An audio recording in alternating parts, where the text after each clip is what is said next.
My first time, guys. Yeah. Sorry about that.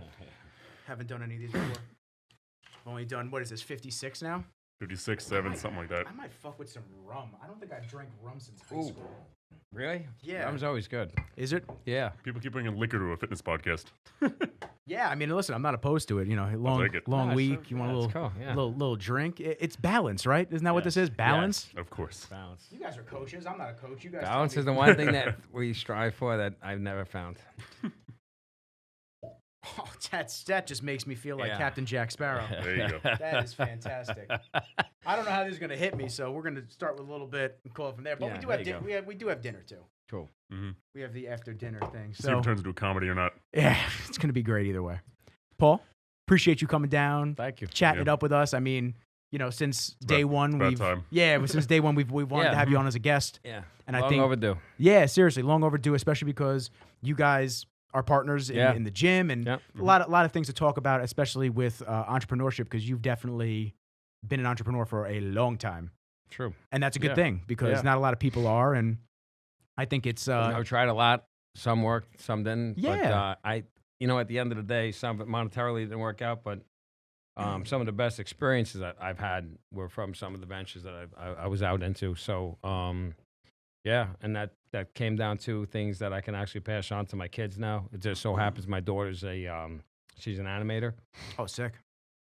And she's going to school of visual arts, and she's very, very, very talented at that. But I was actually partners with Stan Lee, who's probably the best creator, imaginative mind, of our time or any time. And I get to pass on to her. For real? Yeah. Yes. Yeah, there you go. Up here, everything. Yeah, so I get to pass on to her truly what his mindset was and where he felt I missed on the television show that I created, to the comic books that he created, and where he found we could bridge the gap between, he really liked the fitness aspect of what I brought to the table, but the creativity and the subplots within the characters that I missed out on because it wasn't my field. He gave me a good education on, here's where you missed, Paul, and here's why. So And- this is all news to me, by the way. I never you knew, never heard this? Yeah. Never knew this. So Oh, why no, don't we? fine. Why don't we? I was Because going to say, let's take a step back. yeah, take a step back. So Sure. how did you get into that? So I only know you as Fitness Paul. Oh, I don't- well, I don't I'll know tell your you what, backstory. It's pretty interesting. It's probably one of the more interesting parts of my career. But after I had my own kids, obviously, just to give you a little backtrack on me, obviously I'm a personal trainer. I had my own gym at that time. I taught at Dowling College training. I trained the president of the college, and I was having a hard time with Ironworks getting trainers fast enough. So Dave Palumbo and I, Justin Miller, and I formulated a certification that we developed a curriculum. The college put their name behind it, and then we were using that as a vehicle, Justin and I, to hire trainers. Because cool. now I got to see you, I got to feel you. You know what I mean? It wasn't Yeah. an ad in the paper. I got to hear your personality, see if people gravitate towards you, and that worked out pretty well. That was another venture I did. That was very good. But like I said, after my kids, they were spending a lot of time watching TV, more time than I was comfortable with. So I was like, I just don't like this. That's kind of how it's going, though. It was especially when I was younger. The TV started taking. I feel like your kids are a little younger than us, obviously. Yeah. And it's like the Yeah. generational gaps. Like I was the last generation of going out all the time with Yeah. cartoons and a little bit. Yeah. And it kind of made the switch into kids watching a lot of TV. lot. Mine was, mine was like that middle ground right Yeah. there. Well, A we lot of it. probably did 50-50, but probably a little bit more toward the TV. You're still in high school, right? I mean, you think about back then, if my memory serves me, like Thomas the Train was big and the Wiggles and all that stuff. So I'm watching this, and I'm watching how my kids would interact with the TV. They didn't sit down; they stood up. Yeah. So I was like, I got. How can I do something with exercise and the kids? So I came up with an exercise video called Kid Fitness. And Kid Fitness was this guy goes into the jungle and all his animal friends mimicked an exercise. Like a butterfly would do jumping jacks, a kangaroo would do squats. And now you're tricking the kids into exercise. You know what I mean? Like I joined, Brenda the butterfly, and they did squat, and they did jumping jacks, and then the alligator they did push-ups and etc. So I made an exercise video at a place called Pro Image, and as I was shooting that, actually there was a guy from WQED, which is from Pittsburgh, that they launched Mr. Rogers, a lot of successful shows on PBS. And he was watching it. He was intrigued by it. He liked it. pulled me aside and said, "Hey, this is pretty clever. Why don't you get a director and make some music behind it, and why don't you make a television show and we'll put you on WQED, which is public." And I was like, "Wow, that sounds great." That's that next step level type shit. That's enormous. It really is. But here's the thing, be careful what you do that you don't know anything about. Because everything I did, and I spent a lot of money that people were supposed to perform for me. They got paid, but at the end, they came up just a little bit short, including WQED. They didn't do what they were really supposed to do. I wound up breaking away from them, and the model changed. The PBS model changed. At that point in time, now you're starting to get internet, AOL, and all that stuff. So and there was a lot more TV stations at that point were starting to expand. So it wasn't just the 13 stations that I grew up with. Now you got a lot of stations on, So getting advertising money was harder. And that was what I thought.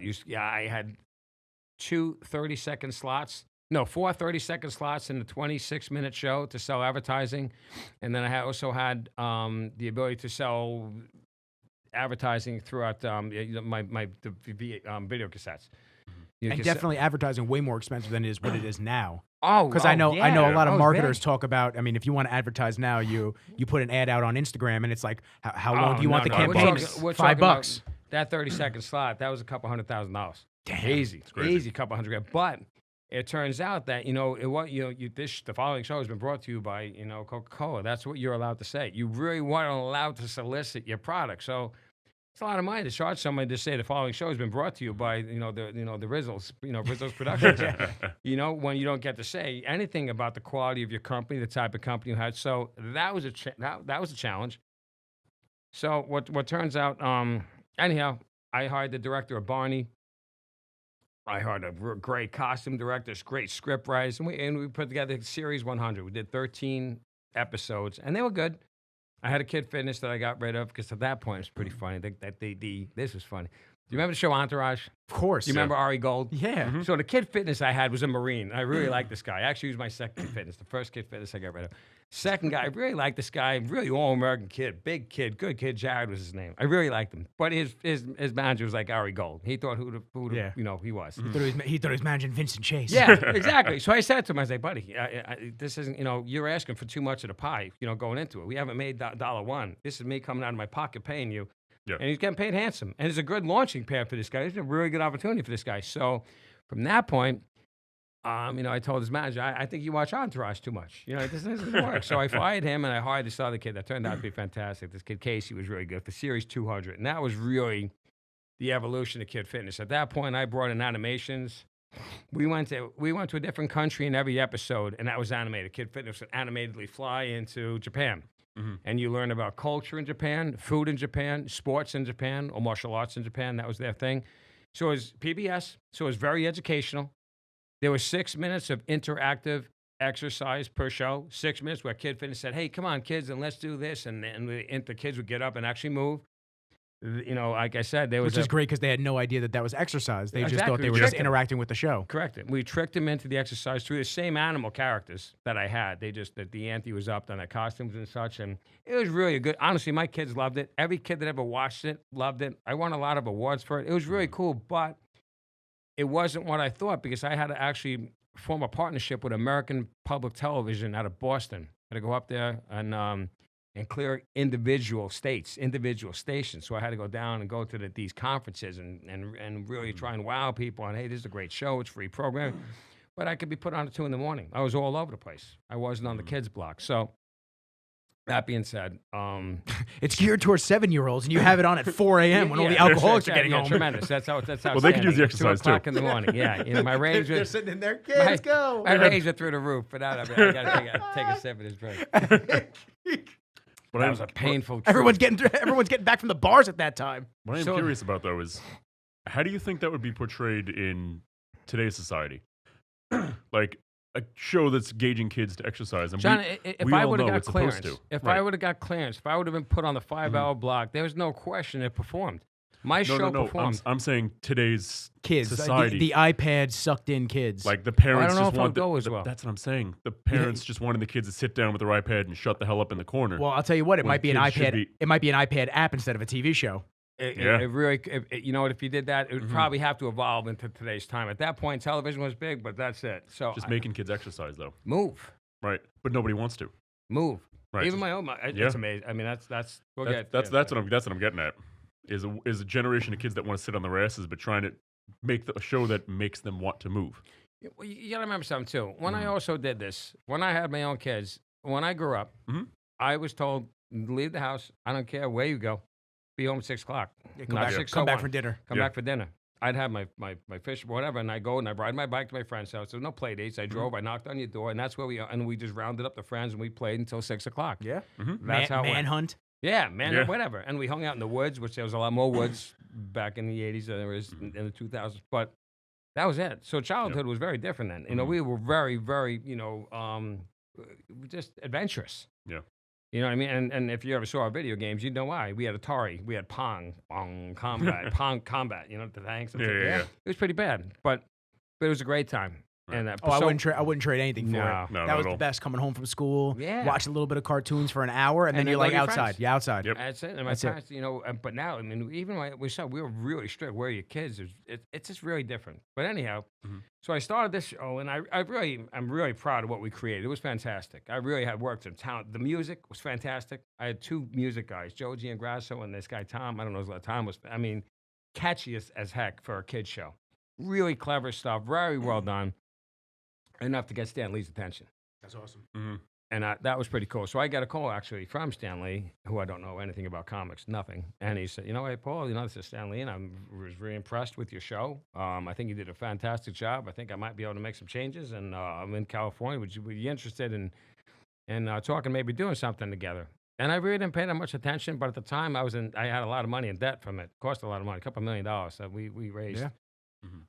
So I had, okay, I'll hear this out, California, and so I'll never forget when I got off the phone to him, I called my brother Kevin, my older brother, I'm the youngest of 8, and I was like, hey, Kevin, you ever hear a guy named Stan Lee?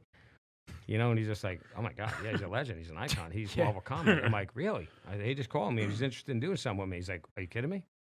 He's like, yeah. So I was like, now I started doing a little due diligence on this guy, and I'm like, wow, holy cow, this is big. This is big. This guy made the Hulk, Spider-Man, Daredevil. So I go out there, my partner, Fenton Maxwell, and was sitting, I walk into Power Entertainment, and I'm looking around the walls, and I see this life-size Lou Ferrigno Hulk.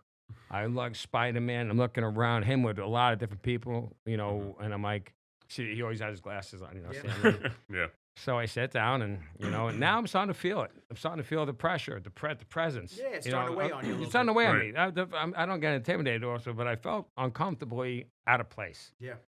You know what I New mean? realm. My show, I couldn't clear, 300 households, whatever, a million homes, and this guy created, Spider-Man. Yeah. So he sits down, gentlemen. Paul, nice to meet you. How are you? Good. Thanks for coming. And this is a fantastic project, and I think you did a great job. And I remember doing something like this with Ike, quite some time ago. And that just triggered me right away to say something like, when you say Ike, are you talking about President Eisenhower?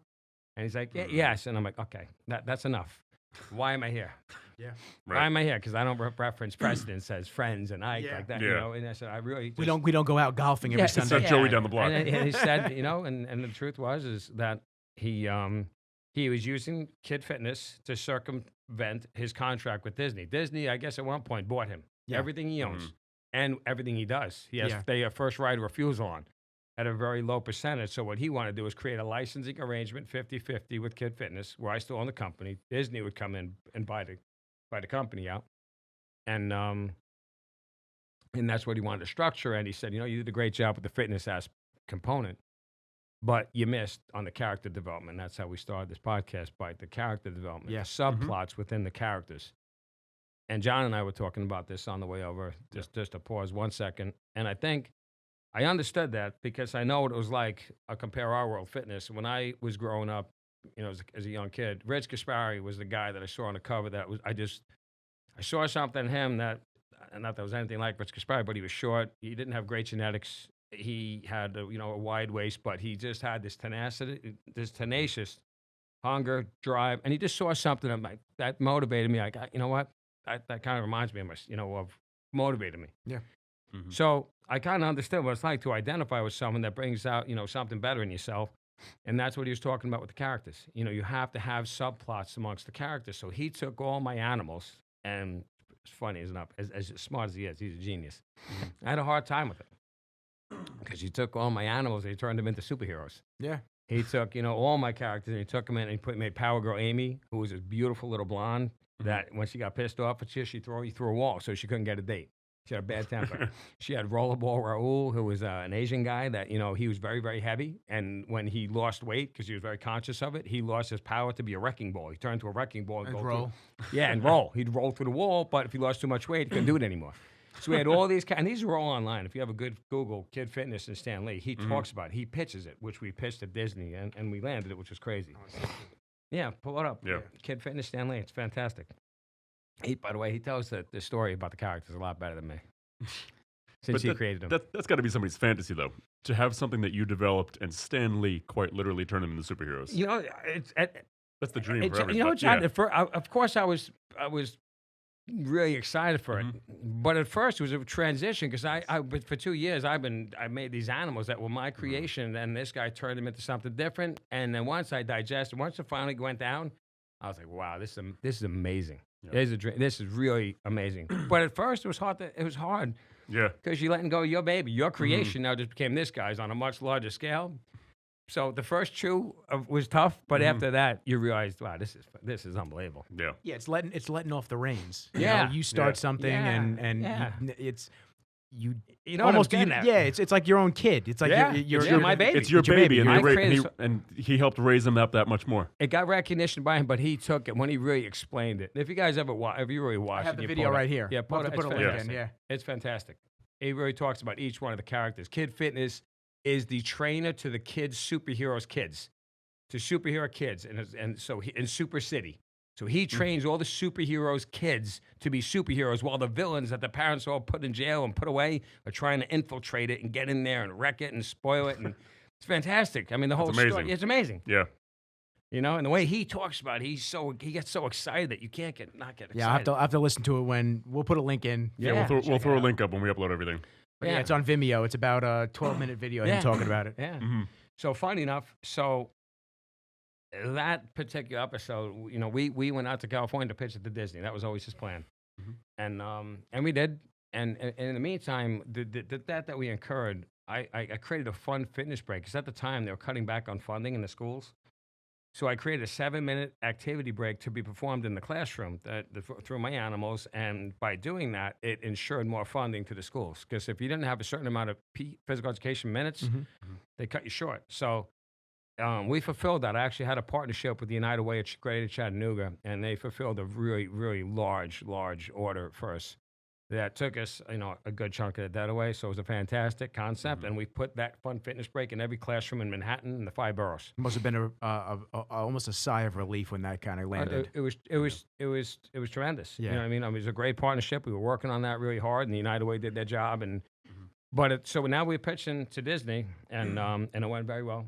And one of the things I remember that was really interesting, and I forget, is one of the guys. There's a very long business, board table, and one guy said something a little bit sideways that Stan didn't like, so we got up and left the table. He's like, kicked me on the table, and he's like, let's go. And I'm like, at this point, I'm like, okay. We go into the elevator, and he goes, don't be quiet. These walls have ears. And I'm like, okay. Now he puts his arm, I'll never forget this. He puts his arm around me and goes, you ever realize why you were born? As we left the elevator now, I'm like, he had to be in that meeting. We just walked out of. He's like, no, this was an inappropriate comment. I just wanted to think about that for a second. Obviously, he's been in this meeting before, so I'm scared. It's crap now. Like, wow, these guys, we're going to go back. The president and everybody else going to have their briefcase with gentlemen. Thank you. Okay, that's enough time. We go back in. They all stood up. Gentlemen, is everything okay? And it was a really important lesson to learn in anything, whether it's sports, business, negotiating. You just can't do it scared. You can't negotiate scared. You can't play life scared. You can't play sports scared. You're going to come. He was so confident that was the outcome. And if it wasn't, then so be it. Yeah, it is what it is. Right. And I was just like, wow. Well, that was a really powerful lesson of just, negotiating with, you know what I mean, with your tail between your legs, negotiating with your hair standing up on your neck. That's even, that strikes a chord with me because that's even when somebody asked me like, how much for a video? And it's like, well, this guy's doing it for 200. This guy's doing it for 400. I know that. Hold your ground. I know that they're shopping and shit like that, but it's like, I know my worth. Yeah. It is what it is. Yep. And if you don't want to work with me, the amount of conversations I've had with people where, especially it's been in the fitness industry, but let's say architectural stuff because I've done some homes and realty. So I've had realtors contact me and they've been like, hey, we've seen your work. It's amazing, blah, blah, blah. We want you to do drone shots and then we want you to do inside of the house. We want you to edit everything, blah, blah, blah, and this and that. Okay, shoot them a price. They go, oh, well, our last guy does it for $200. And why are we having a conversation? Why'd you come to me? You came to me, obviously, because your guy isn't doing a good job, or he's tired of getting underpaid. So it's one or the other. And now you like the way that I work, so you're trying to get into me. So it's like you either stand, like you said, stand your ground, be real, 100% transparent. I tell people all the time, I say, if it's fair for you and it's fair for me, we're cool. I'm not the guy that's going to sit here and scalp you. However, I'm not going to get overworked, act like a dog when I've already paid my bones. But that's you know what though? But that's sometimes, especially when it's hard. It's hard to turn down cash because you know you have money in front of you. It's not that money's not good. It's just not what it should be. It's just not the right amount for the time and the expenditure for it. But it's funny because if you do hold your ground, they'll test you to see if they can get it, and at the end they'll come up. Yeah. And if they don't, if you can hold your ground and feel good about that, which at this point in my career I got a lot better at saying no. I was bad at saying no. You get more business saying no, actually. It's ironic. Yeah, and you get better business. I know John has something to say, but I want to just touch on one thing. I had a video, it's months ago. I had a video where somebody wanted to have me come in and do a commercial for them. I said, cool, I'll shoot the commercial for you. Give them a price. They're like, cool, we all agree on the price. They said, hey, one contingency though, we need all the raw footage and everything like that. I don't give out raw footage. This is what it is. Any real videographer, production company, you're paying for the service. What that service is my eye, my expertise, my gear. Come in, we shoot a video. Now, if you just need footage from me, that has to be pre-discussed. Like this. Now, why would they ask for that? Because what they want to do is later on they want to use that raw footage and make remix videos, and they want to have another editor without paying. Correct. They either want to edit themselves or they want. And I've done that in the beginning. So I've allowed people when I first started because I didn't talk to other videographers that are more established than me. I kind of just, could we get some of the raws? Yeah, of course. I'd send it out to them my first couple, year or so, couple months in, and then I'd see remixes of my footage, and people would hit me up. They'd be like, did you edit that, Nick? Because it looks horrible. No, I didn't. That's them. Ever since then, I don't give out raw footage. It's just the thing. So they said we need the raw footage. I don't give out raw footage. It is what it is. Well, then we can't work with you. Okay, have a good one. Have a good day. Be well. The amount of but doesn't it feel good? Oh, it felt great. But we didn't wind up working together because I kind of like pushed it off. The amount of back and forth for 4 days. People messaging me. I don't understand why you can't do that. I don't know. Like, what? I said no already. Go move on. You told me you had 4 other videographers you were talking to. Godspeed. Enjoy. It's cool. I'm not offended. Let them do it. But sometimes, I know you want to say something, but sometimes when you agree to it and you know you sold yourself short because you just saw the money and you just took it, it's just a painful session, it's a painful earn because you know you cheat yourself. It's the worst thing when you know you cheat them. It's like, man, why? And you got to learn that lesson till you cross that line of your worth. When you become dangerous when you start realizing your own worth, and you're able to say no. Yeah. It's a whole different person. You know what I mean? And everyone gets there on their own due time. That's what I was going to piggyback on. Was if you're really short on cash one day, and you take that short bit of worth, the worst thing that can happen is now they say, "Oh, I got Nicky to do it for $100. What do you mean? And people talk. Why is he charging you $1,000?" Now, I hear everyone's prices. Now Nick's ripping you off. I hear everybody's prices. Yeah. It's funny too because when I owned a pretty big gym and I had a manager, Patty, and Patty was a hard ass. She had no problem saying no. Because I would make her job hard because I'd make deals with everybody. They always know to find Paul. Hey, Paul, I bought every sob story. John's laughing. I bought every sob story. I brought him cookies. It cut half the price off. So-and-so Paul gave this to so-and-so. And then they talk. They talk in the locker. Meanwhile, I made her job hard when her job was to really count my money. Yeah. What I pay. So sometimes I was like, man, sometimes I'm my own worst enemy. I'm making it harder on myself. But so that's what happened with Stan, with him. And it turns out when we went there, the pitch went very well with Disney. And it turns out, ironically, I also had Jack LaLanne on my show. He was on my Jack LaLanne's like the godfather of fitness. He is more than Arnold is. Jack LaLanne? Jack LaLanne. Jack LaLanne. That's what Jack LaLanne juicer. Jack LaLanne swam the English Channel, shackled to 6 boats at 75 years old. He did 1,000 push-ups, 1,000 pull-ups without stopping. He had his own television fitness show in the 50s. Jack LaLanne, pull him up. You guys an icon. That was probably the first fitness show then. Oh yeah, he was the first guy. Yeah. He was in the. Yo, the outfits killed me. Oh, he wore that. He wore that same jumper to the show. He knows exactly what I'm talking about. I know. I don't have to. He wore the same outfit all the time. Outfits kill me. I'll give you a good story with Jack LaLanne and Arnold too. Mm. Jack LaLanne was the fitness guy, and then Right. Arnold's getting all this. Arnold, in late '60s when he came over, Arnold, he wrote him a letter. You know what I mean? Because that's what they had in the '60s. Hey Arnold, great to see you coming over. Why don't you get a workout in? Arnold never paid attention to it. Then he called, or he never paid attention to it. So Jack LaLanne showed up at Venice Beach where Arnold was, and he kicked the shit out of him. You couldn't beat Jack LaLanne. Arnold was stronger, bigger, but endurance-wise, this guy was an animal. Just wouldn't stop. So it turns out I was going to the Arnold Classic the next week when Jack LaLanne was on my show, and we were talking about it. We were talking about guys, and Arnold, he told me the story, proudly told me the story. So Arnold signed autographs, and I said, hey, Arnold, I was just with Jack LaLanne. He's on my television. He said that you guys worked out together. And he stopped, and Arnold's got a pretty, menacing face when he wants to. So he looks up. He said, he said he took it to you a little bit in the work. He goes, he said he did, huh?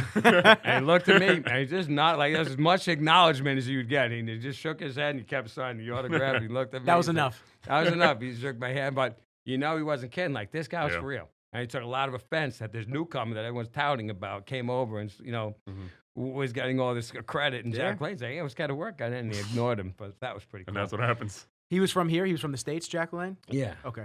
Yeah. Really cool guy. And, honestly, the guy never had a piece of chocolate in his life.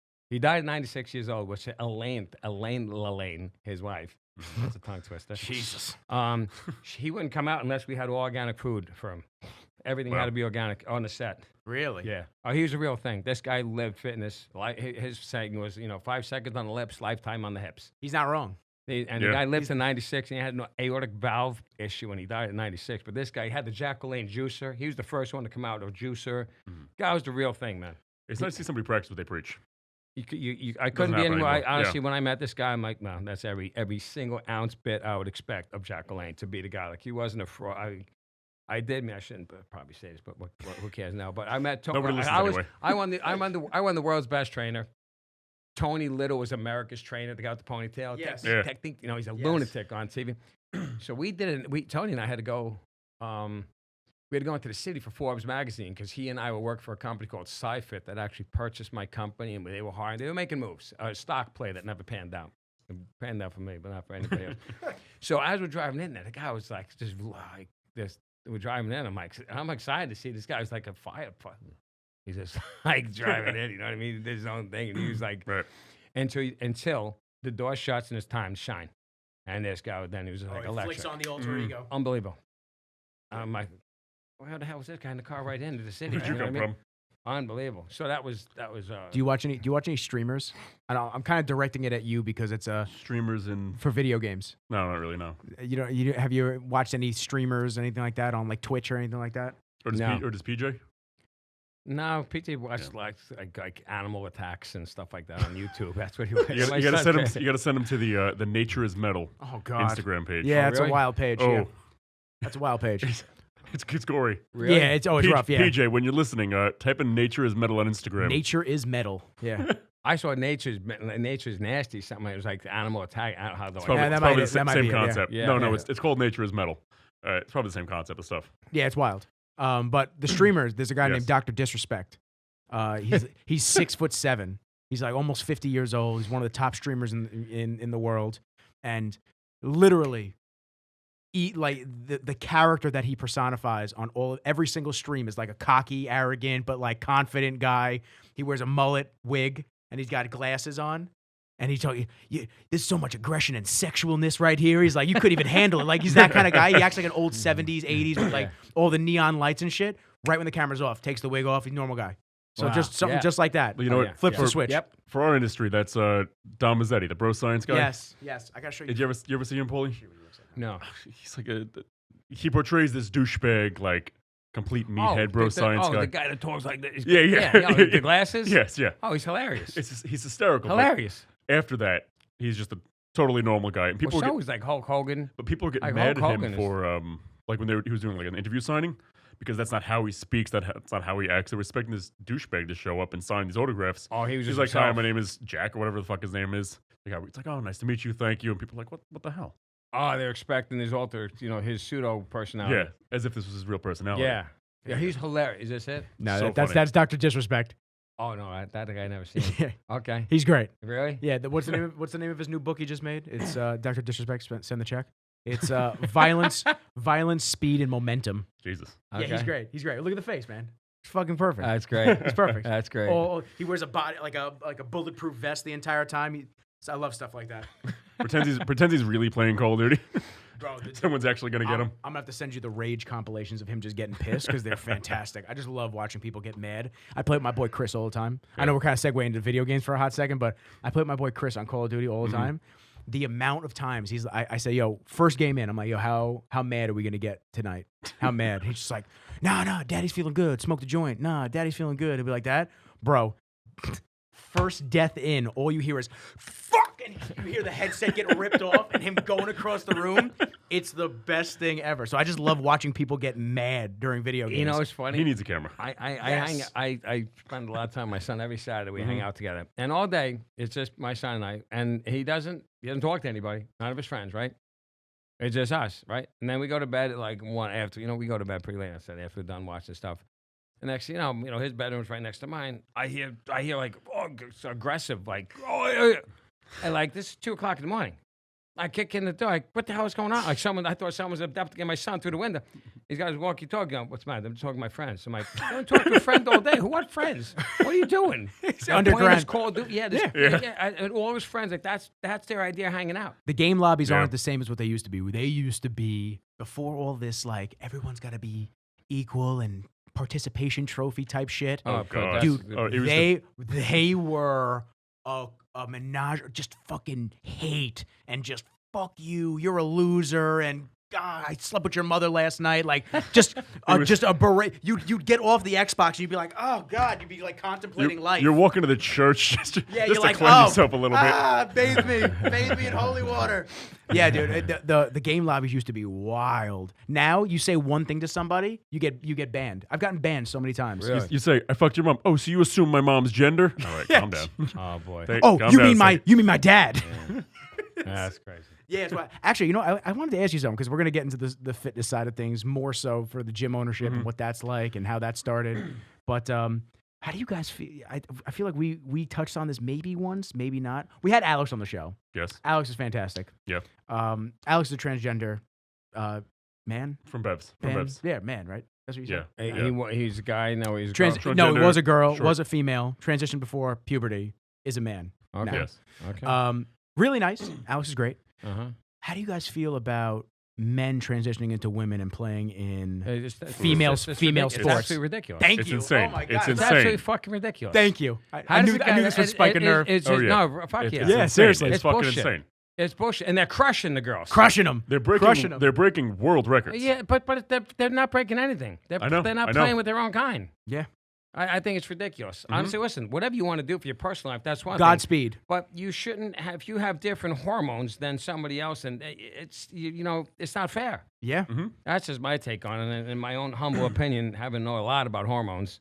I don't think it's fair at all. Testosterone, bone density. Yeah. I mean, Everything. Think about like on the side of like estrogen blockers and what that does to bone brittleness too. Yeah. On the adverse effect, what does extra testosterone do in the body? It's like Oh, it makes you more aggressive. it's Makes you stronger. spiking it up. Everything. Yeah.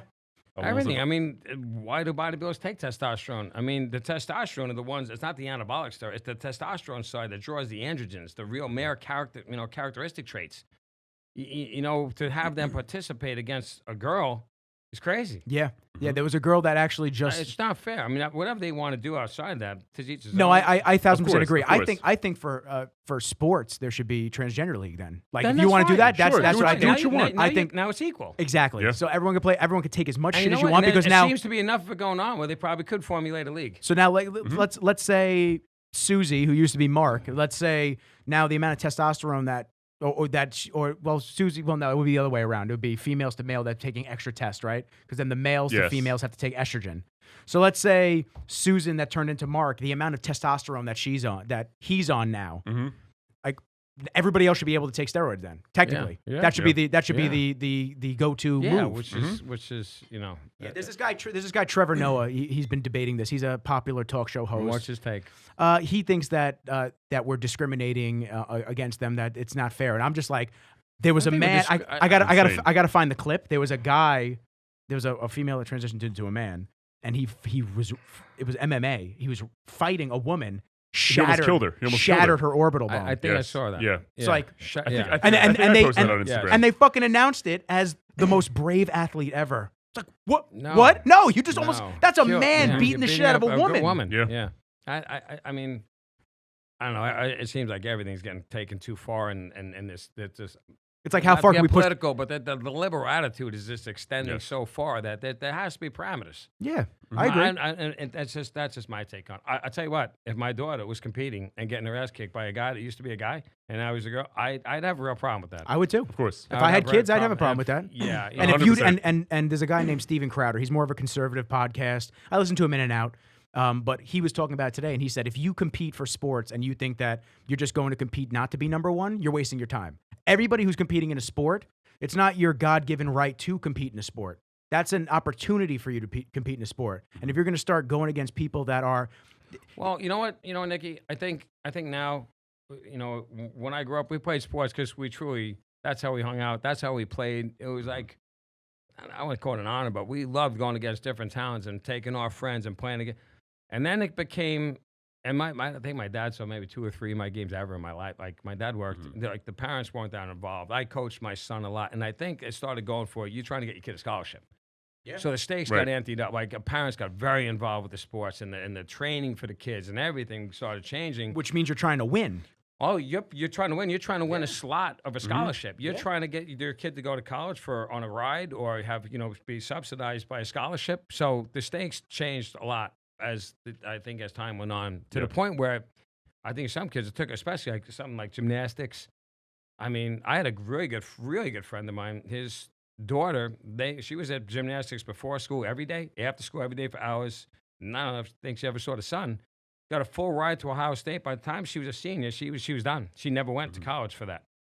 All the money they spent, all the Arnold Classics, there was gymnastics, all the events, the coaching, the funding that they put into this to get that full ride to Ohio State. And she said, "I'm done. I'm burnt out. I don't want to go. I'm done."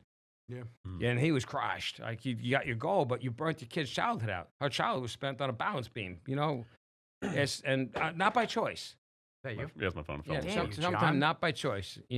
So I think, sometimes parents, and I took a really back seat on this. Like, I'm pretty competitive and obviously in the fitness field. But, my son, Peter, you want to work out?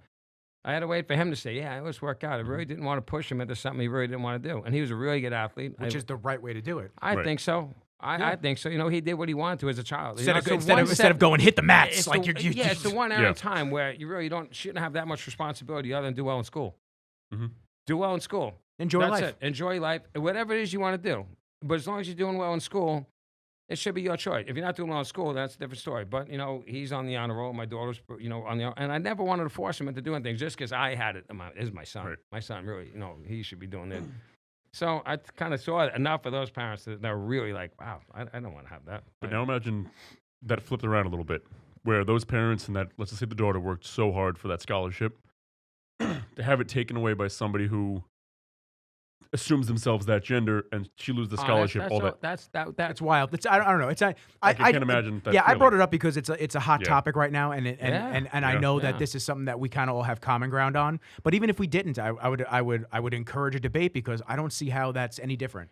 I think that I feel like bodybuilding is kind of like as long as it's not something that's kind of it's weird. As long as it's not something that's kind of like too crazy, like a mixed martial art, track and field, like that really takes each gender into Account. account. Yeah. Like if you're a male, you have far superior genetics to do these events. Yeah. You know what I'd like to see? This is now speaking of UFC. The one thing I'd like to see, Amanda Nunes. Have you know who she is? She's The UFC fighter. She's unbelievable. Yes. She's a girl, Mhm. and I would love to see one male fighter because you got nothing to gain. Right. One male fighter and see how good this girl. She's so good with her hand, everything. Mhm. Yeah. See this girl fight a guy, and just see how good she could possibly be. And the guy's supposed to win. He's got nothing to gain, but you cross that gap. Maybe money. For money, would you do it for $50 million? 50 mil. You know, something crazy that, listen, for 50 I'd million, take I'll an do ass- it. But I'd that's a take an unique- ass That's a kicking. unique It's a very unique experience. experience, but That's she's it. so good that, listen, Right. Conor McGregor crossed the boxing to MMA, and he Right. got paid handsomely for it because everybody wanted to see it. The UFC, the MMA world, anyone that really follows that knows, they pay for it. They'd pay the extra, whatever it's going to be to watch The it. bag. Just so for that guy, for the dive, you're going to take it, either you lose or you're going to get paid handsomely, or you beat her and you got paid handsomely. Well, I'll tell you what's Right. I'll tell you what's kind of funny. I'd love to see that. Me too. They were talking on the show that I was listening to. They were talking about how I think it was Venus or Serena. Which one's the better one? Serena, I believe. Serena's better. I believe so. So Could be wrong, she but- was talking about how there was no guy in the world that could beat us. Some random guy said, "I'll do it." He was ranked like 200th, and evidently he beat her without sweating. Wow. I'll do you one- and she's like, She's dominant. unbelievable. Yeah. dominant. There was a women's soccer team in Australia. They were ranked like 5th in the world or something. Oh yes, I know what you're talking about. They got beat by a random group of 15-year-old boys, like 7-0. Wow. I mean, It you're just- starting to see. It just goes to show that gap. Yeah. Yeah. That gap where Yeah. They as shouldn't mu- be competing against each I other. forget what Right. the statistics were. There was like a really statistics of like percentages. I think something like the 1 mile world record for fastest mile for a male was something like 3 minutes and 30 seconds or so, or 40 seconds. It was something astronomical. And for females, it was almost a minute and something behind. So, Wow. Yeah. yeah, Wow. I mean, that's a statistic that gets drawn up a lot for. Nobody would break that 4-minute mile. And when it was broken, because it just seemed inconceivably, you're gonna have a heart attack. You can't do it. Once that record was broken, I think it stood for 50 years, I believe. And once it was broken, the entire time, right? once it was broken, 8 people broke it in the next 3 months. Yeah. Once it was conceived that it can be done, someone visually went there. Someone willed themselves to go where you weren't supposed to. And then everybody else knew it could be done. Once it was known it could be done, 8 people broke it in 3 more months. That glass, 3 minutes ceiling got shattered. 3 minutes and 43 seconds by Hikem L. Yeah, and then Guerrero. just I'm look at after. butchering that. Look at Yeah. after how often it was broken, how soon. And that right was in away. 99. Yeah, and that's Yeah. when right after that it was just shattered. It was shattered by everybody. Now it's a But standard. Now it's a standard. Now it's a standard, but it's just crazy how someone had to get there. Someone had to take it there. You Well, know, it's the same thing as bodybuilding. You know, same with Dorian, what he did. same thing. Dorian Yeah. blew up the sport. You don't know nothing about Dorian. Yeah, Yeah, right? Yeah, he really did. Dorian, Yes. you know, he's Yeah. he's an enigma cerebrally, not just physical. What he did, I think it's just amazing. Everybody at that point in time was training 3 hours a day in the gym, double splits. Everyone was going in the morning, at night, 6 days a week. That was what it was. Nobody was doing cardio then because they all did so much weight training that really cardio was like a rusty piece of bike in the corner. Was, Yeah. And they dusty. looked better back then. It was there. It was It's all, listen, it's all. it's, when you look at those the eye of guys, the you know what's beholder. funny? If you look at just take pumping iron because everyone's seen it. Right. All those guys had great arms, great arms, great shoulders, great checks, great chests, good backs, and decent legs. Because that was the look. But you could recognize a bodybuilder from that era by their build. Yeah. Now I think everybody got bigger and blown out, but sometimes you don't see the same. You see a guy really big, but his arms really aren't that good. You never really saw that then. Yeah. Well, like back then it was arm size and width. Now it's depth. Now a lot of people are attributing more value to the depth because people don't realize how to get it anymore.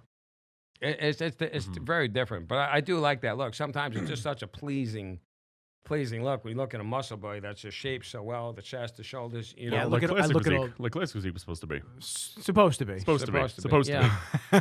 Yeah. Until it turns into weight height bodybuilding. You know, it's funny. From what I was understanding, some of the men's physique guys now would have a hard time actually making the weight of a classic guy for the height and weight.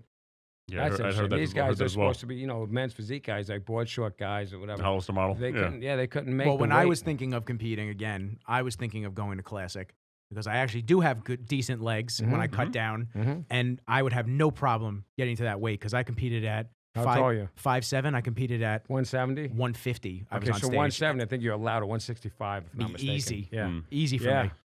So yeah, I was considering that for a little while, and then I was like, yeah, I'm good. I like rum whenever I want. You'll watch the show. You'll make money. You'll shoot it. Yeah, exactly. There you I'll go. shoot some pictures of the audience. You know what's great? Do you know Mike Kelly from Mike Kelly? Yeah. Yeah, of course. Yeah, Mike Kelly. Babs. Yeah, long time. This is when I Yeah. first joined there. This is 2012. I'll never forget. I went to Atlantic States because I said I think I want to compete next year, And I went to Atlantic States with a buddy of mine. We were there. I met Jay Cutler, all this shit. It's craziness. And then Mike comes into the audience. He goes, I remember you from Bev's. You're a Bev's guy, right? I said, yeah. He goes, hey, man, I'm going to be on stage soon. He's like, you mind just shooting a video for me while I'm on stage? I said, sure. And then I sat there, and I didn't realize how long a show is. So, really? So I'm sitting there like, when is this guy coming out? I'm like, oh, my God, this is taking forever. So my buddy's like, yo, let's go outside. Let's try to get some samples and shit like that. I said, nah, man, because if I miss this, he's going to fucking kill me. I've been here all the time. You were sitting there. So I was talking to Mike recently. I said, yo, you were technically my first video ever. Technically, first video. It's just wild, like shit like that, how things happen. Here's a question for you. Look, when I first started training, it was kind of by accident, but I took over because a guy called in sick, and I really wasn't a trainer, but I knew enough about training, obviously, to fulfill this guy's shoes that was a veteran of this gym. And he called in sick, and I took over his clients, and I just felt that when I first started training people, I couldn't shut up. I couldn't tell him. I couldn't educate him enough of what's going on, what's happening in the body. He just being very descriptive on form, very descriptive on everything you need to know about training, as much as I possibly could about food, while still keeping them moving. They really had a hard time at that point in time in my career getting a word in edgewise, because there was just such a short hour for me to get in all that I could tell this person that knows nothing about it. As opposed to now, I think I listen a lot more to where they're coming from, not where I was, because I was already self-motivated. I didn't need motivation. I needed knowledge. Where most people hire a trainer because I think they need motivation. You know what I mean? Mm-hmm. Oh, and they have situations. So when you listen to their situation, knowing, and having a good amount of experience, you can get through to them more by listening and telling them more about what they need to hear about how to go around. If you're missing meals, and here's why you're busy. You have to have convenience meals or such and such. It's just a very different perspective, very different delivery of how it. So you guys were on your 60-second episode? 50-second? No, 56, something like that. Yeah, you 56. Find that from the first 10 episodes to where you're at now that your approach changed? Yes, 1,000%. We used to do an intro. We used to do like we used to do like an intro, introducing everything. We kept it freeform the entire time. There was no outro. Yeah, no outro really. We started doing an outro just to kind of put a hooker on it. She's coming on 100th episode. Yeah, they're good for ratings. She's in the other room. No, we're joking. I only rent one room. That's the live stream. Yes, that's the live stream coming soon. Yeah, it was definitely a transformation. I mean, I listened to our first episode. Oh, it's rough. It was rough, man. I mean, basically, the premise that we both kind of sat down and wanted was before that. The whole premise of why we even got together to start the podcast was I saw you in Bev's, and I'm like, hey man, so I think I want to start a podcast. You thought about it, like, all right, cool. So I said let's meet at Starbucks, man. I got some Starbucks. ideas. See what you need, and we're sitting down hashing out what equipment. I'm like, no, hold on a second. I go, I want to do one together, me and you. And we weren't like the best of friends, so I was like, right, oh, okay, sure. I'm in. I was like, cool, and then kind of the thought process went into it of how do we want this to be, and realistically, I love Joe Rogan's podcast, and I don't love Joe Rogan's podcast because of the content. Content's great, and he definitely has some really great people on there that talk about some amazing things. Yes, he's way smarter than he lets on, and he knows a lot of topics about a lot of different things. Mm-hmm. He's very interesting. But what I really like about it is it's super free-flowing. Just have a conversation. As we talk, as we mesh and vibe, different topics come up. And then as it starts to dwindle down, we say, hey, it's been real having you on. I appreciate you, this and that. Yeah. Before you get to that like awkward low, because what we want to do is we want to keep it engaging. And then right when we're at that high point, right when it starts to dip a little bit, we go, we want you to come back, because we do. Because by the time somebody comes back on, they have more stories. They have more experiences.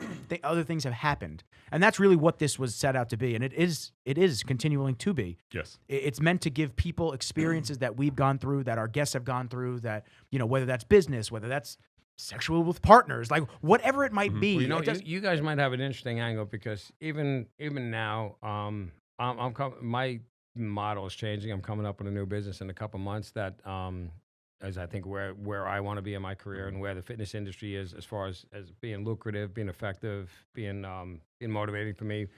But COVID has an effect on that. COVID has an effect on people's outcome. I don't want to talk too much about it because it's not launched yet. But the reality is, it has me a little scared because of my motto. I can't go out and use the words that really what it really is because that's scary.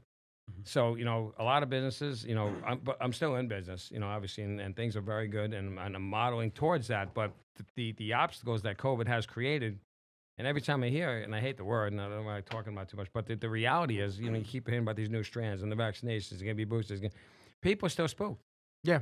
Which is amazing. Right. Which is it's, Amazing to me. Yeah. It's amazing to me that people don't wake up a little bit. And I'm not saying that you can't be scared and nervous. Did you have it? Did you get COVID? I got COVID. I got COVID 2 months ago. A month ago. Yeah, something like that. 2 months ago. What happened? So it's funny. I had a couple scares. I tell it on every episode, but we have new listeners every episode. So basically, since this started, the first month, I took it seriously. I was like, okay, let me stay home. I don't know what this is yet.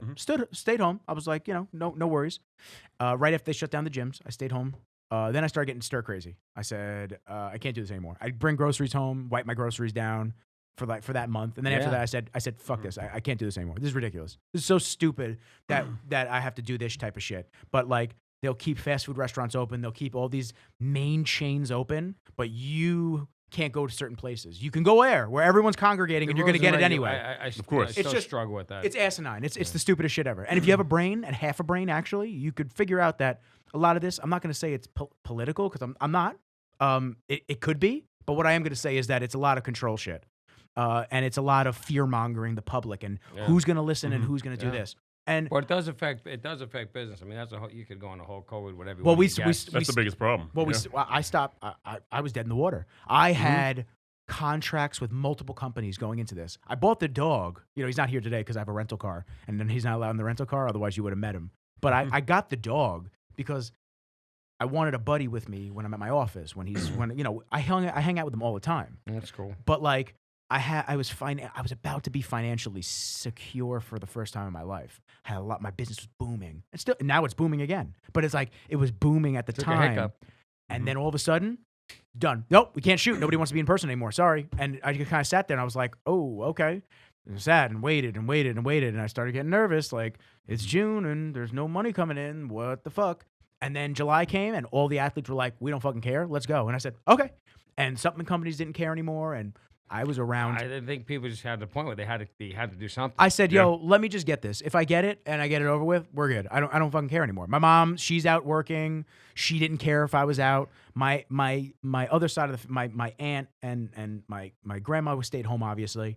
But my aunt, her kids, her daughter, her daughter, her husband, his daughter's husband, her daughter, and her son and his fiance, they were on like house arrest. Because my aunt is fucking paranoid with this shit. And it's cool. No, yeah, that's cool. But don't pressure other people to be paranoid if you're paranoid. Right. Like, you stay home. That's cool. You can stay home. I don't care. I won't judge you. You want to get the vaccine?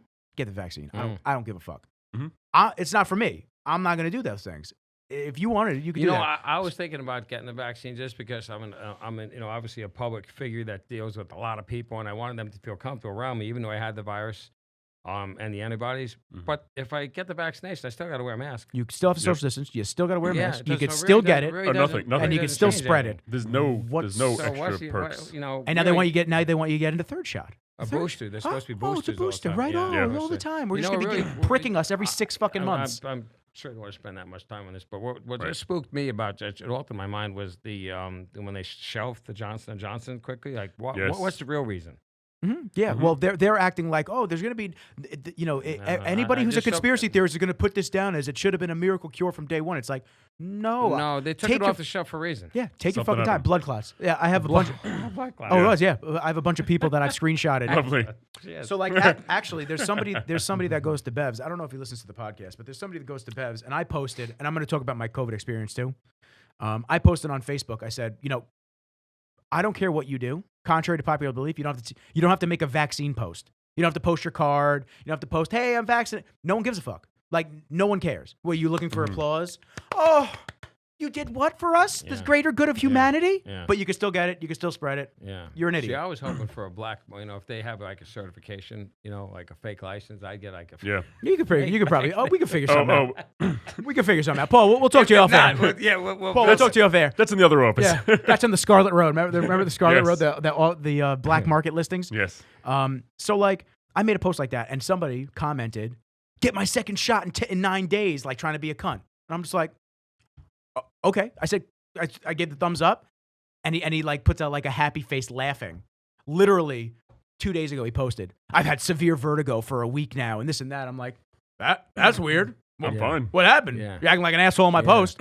I'm not gonna comment and rub it in your face. Yeah. But That's his choice. But if you've never had it before and this just popped up, all signs point to vaccine. It's cool though. People want to get it. By God, go get it. I don't care. It doesn't matter to me. So anyway, I was around all the athletes. No one wearing masks. No one gives a shit. I was shocked that it was like October and I hadn't gotten it. So I go into the city to hang out with this girl, and we hang out. and 2 days later, she hits me up and she just goes, hey, by the way, somebody in my office I was close contact with on Friday has COVID pretty bad. So you might want to get tested. I was just like, okay. So I tell my boys, who I was around the next day too. I was like, I tell Tyler, and I tell my buddy Gabe. I'm like, hey, Tyler's like, I was with my grandmother today, and my buddy Gabe is like, I was with my niece today. I said, all right, everybody stop hanging out with old people and little people. Enough. I'm like, I don't know what I got yet. Yeah. So they're like, are you gonna go get tested? And they're freaking me out. So I was like, okay, I'll go get tested. So I go get tested. Negative. Cool. A couple months go by. Nothing happened. She didn't get sick. I didn't get sick. A couple months go by, and it's the Tyson fight. My boy comes over. Yeah. He's like, yo, I'm coming to hang out. December. Yeah, December. November, December. Yeah. I said, yeah. He's like, yo, I'm coming to hang out. My girl said I can get out of the house for a little bit. Blah, blah. Come on over. Comes over. He's laying in my bed, playing Xbox, we're eating pizza, shit like that. I said, yo, man, my buddy Dean's got the Tyson fight on. We're going to go over there. He goes, done. We go over I drive from my house to my buddy Dean's. 13 guys there. We're all watching the fight. My buddy Chris starts wrestling Tyler, pushing his face into the couch, beating him up. It's hysterical. So then I drive back. Literally calls me the next day. He's like, yo, I just tested positive. I went, huh, that's interesting. I went, okay. Tyler's sitting next to me. We're at Bev's when he told us that. So I'm sitting there. I'm just like, all right, man, let's finish up. Let's get the fuck out of here. Keep the mask on. Let's get out of here. And nothing. None of the 13 guys got sick. Other guys, nobody got sick. Then seeing a girl for a short while, February, that when I got sick. Evidently, she was with somebody that she was taking supplies to this person, but she failed to tell me that she was like with the person, like actually hanging out with the person while they're sick. So I was with her one night. We hung out, and 2 days later, all of a sudden, back's a little sensitive. I was like, what the fuck is this? I said, I don't know what this is. It wasn't sore. Like people complain about muscle soreness. It wasn't sore. It was like soft touch flu type. Right. I'm like, yeah, this is weird. I don't like this. So I stayed home. Thursday, Friday, stayed home. Saturday, Sunday, felt fine. Monday, woke up, felt fine, but I kept going like this. I was like, what is that? I said, why does my nose feel like sharp? I was like, by noon, taste and smell gone. I said, oh, I got it. I said, this is it. This is what we've been waiting for. So I text my coach, the guy down in Florida who's a doctor, and I said to him, I said, yo, I said, I got it. Definitely no taste and smell, blah, blah. He goes, exactly what we've been doing, just up them levels. He goes, vitamin D3. He said 20,000 IUs for the week. He goes, 100 milligrams of zinc for the week, and then we drop those back down to 10,000 and 50. He's like, you'll be good. Okay. 4 days later, got my taste and smell back. Wow. Knocked it out of the park. It was totally fine. My mom definitely got sick. She had a little bit of a cough. Besides that, she was totally fine. Yeah, I was pretty nervous when I got it. I got it I went to a house party. I'm pretty sure that's where I got it. And then there was a snowstorm, the first snowstorm of the year with that really heavy ice. Yeah. Mm-hmm. And I was out all night with my son shoveling, and we did a lot of shoveling, trying to get him to learn how to hustle a buck. So shoveling the snow with him, giving him all the money. Okay, side note, I used to love doing that. I did too. $100 a day, just going around shoveling. I enjoyed it more when I was 15 rather than 50. But I wanted my son to you got to hustle a buck. You got to learn how to hustle. Right. You got to learn how to hustle. So we're out there, and he worked. He worked really hard. But, the first day I was like, damn, my back is really jacked up. And then we went to my parents' house to watch a game, whatever. My parents were both 90, and they were in the chair, and I'm in the chair right there. And then I took my kids to a place called Mango Tango. It was a place to eat. And out of nowhere, I got hit like a baseball bat with like shiver. I was just shivering at the table. I'm like, man, I don't feel good. I don't feel right. And now I'm like shivering out of control. I'm like, I really don't feel right. Then we get into the car, and I remember I was like, I was supposed to get my kids that night, and I never bring them home. I called up my ex-wife, and I said, Leah, I got to bring these kids home. I don't feel good. Then I called Kelly, my girlfriend. I'm like, I'm on the side of the road. I don't feel comfortable driving. I even though I did drive home. It was that bad. It hit you like a train. Oh, my God. I never got the lungs or any of that shit. But No, I never had a cough. I had fevers that were vicious. No but You know what fever? the thing was? It was weird. That's how I knew I don't know what the hell this is. This is made in a petri dish because I was starving. I was making spaghetti and meatball dishes at 3 in the morning, eating a box of cereal at 6 in the morning. No sleep. I had insomnia for 5 days. Couldn't sleep. Really? And it came in waves. Like 8 to 10 hours of all freaking hell. And then I get like 2 or 3 hours. I'm like, oh, man, finally, I'm shaking this thing. Whoa, that was a tough one. And then, bam, That's then what it I've came heard. back. Yeah. And it was finally after the second wave, I'm like, nah, I'm not better. I'm just waiting around. And then I got Kelly, Kelly got Kelly sick. She was good. She took care of me. But she got sick. That slowed down a little. But, and that, speaking of which, get back more on the fitness end of it. That's how I got back into coaching. When I was going through a divorce, and I left my gym that I owned, and I went into Big Al's, a place in Amityville. Oh, Big Al's. I know Big Al's. Yeah, now it's Crunch. Yeah. And I was still promoting the Pulling Level Long Island Bodybuilding Championships. And my job really, I always thought, was to put people on stage for the first time. So it wasn't a national qualifier. And I told anybody that I work with, for the most part, you know what, I'll prep you for free. Whether it's old, young, this, that, and the other thing. And that's what I did. I prepped a lot of people. And at the time, I didn't realize I was prepping myself for a trade. Coaching became a big industry. But there's Kelly, on the floor. She looked pretty good. And I was like, you should think about doing a show. Yeah, okay. What do you think? And I just looked, and she had really muscular legs. She was a cheerleader, decent upper body at best for a competitor. She'll kill me if she hears that. She's going to. She's gonna. But she was good. But then, I started training her, and obviously she had a really good drive that I just saw like, all right, everything I matched, she matched. So for like a year, we trained her, and she took third the first time out, because I trained like 7 weeks out from the show. And she had a good experience, and she was hooked. Mm-hmm. And the next year, we trained. We weren't dating at all. Actually, the next year, it's like a year, we hung out every day. I just really didn't feel like dating anybody. I was going through a divorce. My head was up my ass. And I just, but this was a positive place for me to, expend energy. So I was training her and really pushing her. And then she came back, and she won. A really good experience, honestly, for Kelly and I, because I told her, you're going to win the show next year. Next year, we'll win the show. And that's really as far as I envisioned it in my head. And I'm going to be the guy holding your hand up, because it was, a show that I was partners with Frank and Steve with, and it was a really good era in time. But, at the end of it, I remember holding the hand up as the winner. She won the overall. I looked at her, I'm like, didn't I tell you this was going to happen? And, it was a special moment that we had, like, holding you. A lot of times with the people I prepped, when I got to actually hold their hand up in the winner, sometimes it's not about the mind, it's just the experience. When you look over and like, I told you this was going to happen. And I prepped a lot of overall winners. And I wasn't a judge. It wasn't like it was fixed or any of that bullshit. They didn't know who I prepped, who I didn't. But I did it all for free, because I felt like that was my job as a promoter. I did a pretty good job promoting it, because we had a lot of people for a show that wasn't a non-national qualifier. There was a lot of people in the audience. It was sold out almost every year. So that was pretty cool. And then she won that show. And then I was like, you know what? Let's keep going with this. Let's see how good you are at this. And then she went on and won the overall a year and something months later. I was like, but you got to get better. If you want to get to the next level, you got to have an off season, which I think today's athletes don't do. They do a show, especially if they win. They test the waters right away.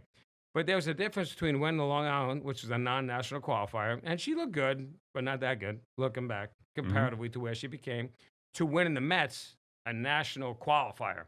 Yeah. She won the overall. Right. She destroyed it. I mean, I was like looking at her, this isn't even close. Like, wow. I'm excited to know how good she was.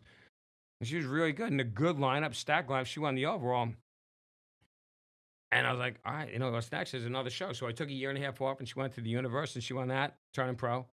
So she never stood the same level for any length of time at all. It just kept escalating. And then we started dating and stuff. And but the notoriety and the attention that she got, because one thing I feel about Kelly was she was always kept her femininity. Had a lot to do with me as a coach. I'm a pretty conservative coach. Yes. Considering, John, I coached you. You know what I mean? Compared to, I think, and John would know this, because he spent enough time educating himself in Spain with Dorian.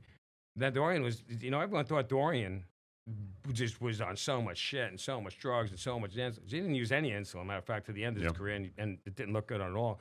It was his training methods and his recovery methods and the science behind it. And there's a guy that schooled me. I learned a lot from Steve Weinberg. Steve Weinberg, I'll tell you right now, did not advocate a lot of stuff. He was not, it wasn't about the drugs with him. And that's when he started. And at first I thought I was being snowed. Like, they're not giving me, maybe I'm not in with these guys. Nothing. I know. They're being that honest. Because then I know Steve very well and how he handles it. Steve don't mince his words. What he says is what he means. During what he said, you know, it really wasn't about the drug. The drugs complement the training. They give you the ability to recover better. But there was a certain point where it wasn't all drug. Like some people take a lot more than they need to, and it just clouts you. It's really hard to balance your estrogen conversions. You get a little filmy. You get, you know, so especially now as a female. As a female, like Kelly, I felt kept her femininity. She was probably a really attractive pro and had a great build. Fantastic build. Hard as nails, feminine. And then I started getting a lot of inquiries about coaching and stuff. And it took on a life of its own. And I became, pretty in demand as a coach at that point, which was, and at that point, the sport changed. The sport changed a lot because now you brought in bikini. You brought in men's physique. Frank Seppi, I'll never forget this, and he'll tell you every day, the first time the show popped, where that year it popped, where we looked down West Babylon Junior High School, we looked down, and there was a line down, looked at each other like, why wasn't the show starting? How come we're not starting? Like, there's a line out the door. We're not. And Frank and I were a little pissed off and agitated, you know what I mean? We walk out like, oh, shit. Wow, like the sport changed. That must have been right when I competed because a show never went on time. Oh, it's really changed. But at that point, it really changed. I was like, wow, really it popped. The new divisions that they created, really came into fruition. And then so obviously there's a lot more need for coaches because none of the guys knew their ass from their elbow. All the guys that are coming into it, including most of the coaches. I can attest to that. But I'm not saying that about. There's some really good ones. And you know what I find not too? the one I work with. There's some really good ones. I think. Some. And this is, I started thinking about saying this, but don't. If you don't want to, don't I'm going to tell you something I feel. The difference why I think most of my guys win. And most of my guys win. Justin, most of Justin's guys win. Because Justin trains almost all his athletes. I don't do much online stuff because I don't get to see how you train. And I was the world's best trainer. It always came down to training for me. Not how much gear, and I never had the online coaches, might not ask what you do for the gym. How can I not ask you what you're doing for the gym? How can I not even see your intensity? Yeah, my coach didn't. So I just felt like, to me, it was an advantage that I had because I was there to push you. John knows it.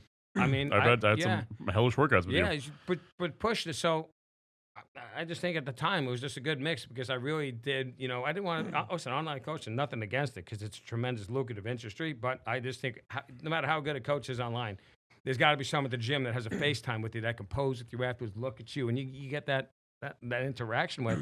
That's the journey. That's the experience. It's hard to get an experience online, And if you're that good, if you have Neil Yoda Hill and you're not one of his top guys, I'm sure really, so how many times I was in the elevator with an athlete, and they're like, and so was his coach, and I'm laughing my ass like, but buddy, you suck. It's not his fault as a coach. It's not his fault that he took your money that you asked him. He didn't give you your gym. I'm looking at your build. You'll never. I don't care if God was your coach.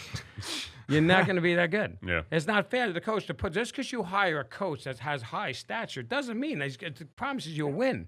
He can give you the knowledge that he has, and if you're not that good, he's probably not going to give you his best because really it's his best guys that get all the guys like you. Not you, Nikki. The guy in the elevator. Yeah. To get pissed off because then they have hundreds of those guys. And that's how and it's a business. From what I understand. But I just it is. It's a business, and that's fine. I got meal plans once a week. And that's all good. But I was always intrigued, and I don't do anything I don't want to do. When it comes to the training specifically, though, when I was with Dorian in Spain, it's very subjective. If a coach says I want you to fail around 12 reps online coaching, right? When I was training with you, you saw what failure was for my body. Absolutely. I stopped moving. When I was training with Dorian, I learned what true failure at 100% intensity meant. So if you're writing an online program for somebody, they could start to feel muscle soreness and go, oh, I failed at 10 reps. No, you had another 15 in the tank at 20 more pounds. You're not on the same page. Right, so it's all about the training. Yeah. Always. And I always really always took that approach. Yes. I still do. Because I really enjoy that. The training to me, watching somebody push, taking somebody where they couldn't possibly go themselves because they don't think they could do it without hurting themselves, you'd be surprised what the human body could take. And that was what really made Dorian a lot of guys. So that really was what made, I think, Justin is very successful because he's really hands-on. Myself, I'm really hands-on with you in the gym. And then it's easy to make up with that when I get a real sense of feel who you are in the gym. Yeah. online. How could I possibly pick that up? I don't know what type of, you can tell me whatever you want. I train really hard. Okay. Until you see me, I've seen guys that train hard within 5 minutes. They're in the bathroom throwing up. Yeah. Well, I had the Seen online it diet. once many times. I had the online diet shit coming my way once a week when I was in prep, but luckily, that was all that's the only attention I was getting from this person. So luckily I had all of Meadows' stuff. I had just started. John's one of the best. I just started following John, Yeah. and I started talking to him Got in a and lot of out. respect for John This is Yes. 2012. And I was just a huge fan. I watched a couple of his videos with He's very Antoine Vaillant. They would train together, and then I got a couple of his programs. And if I didn't have those programs, man, I don't think I would even have looked decent at my show because as my energy dipped, if I didn't have that, this is what you got to do. And I knew in my mind how he's training. It's like, all right, well, we got to go fucking shit. John's great. And now I'm very friendly with John. I talk to him all the time. Yeah. And Great I guy. still do his programs. Tyler. Yeah, you love it.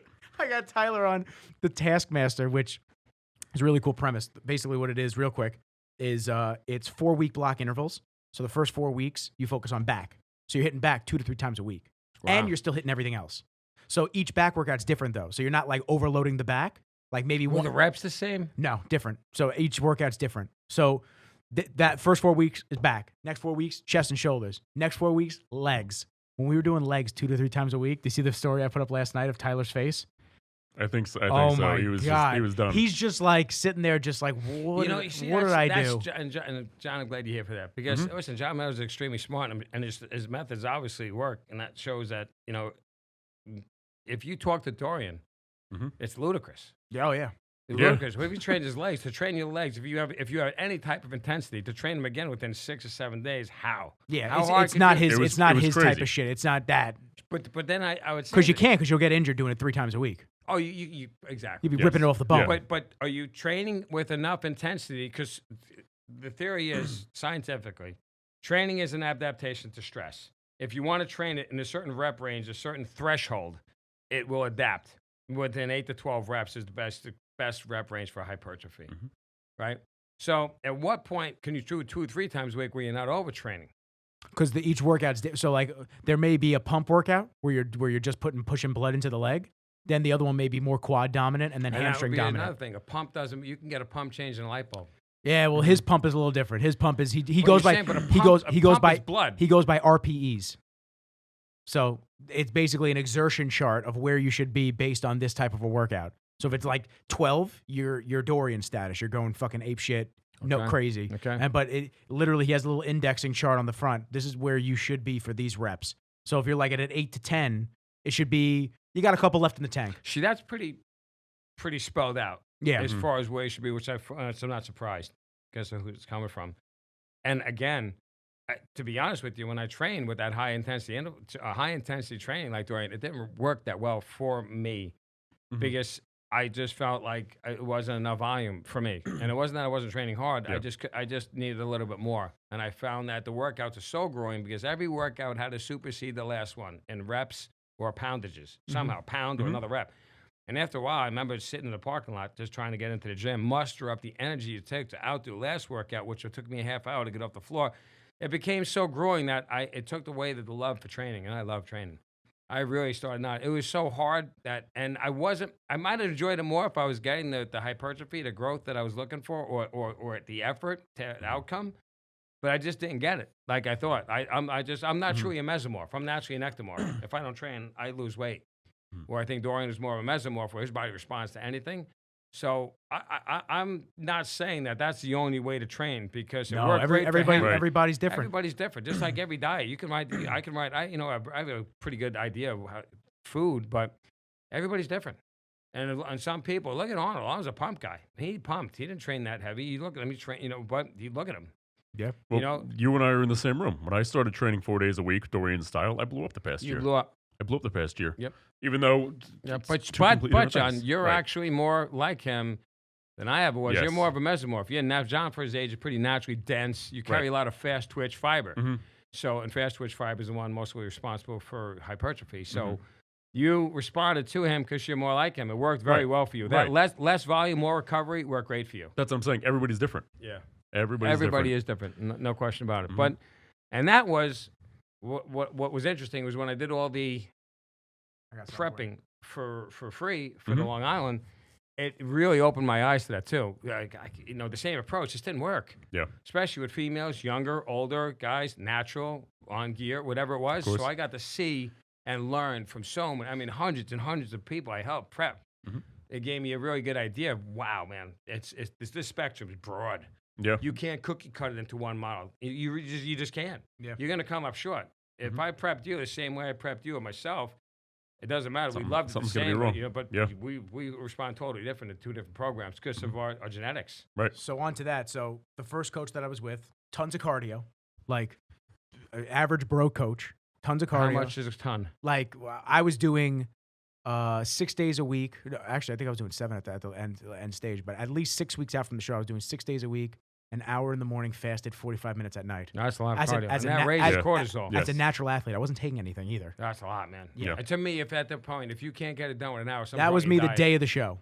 Wow, look at Rizzles. That was me the day of the show.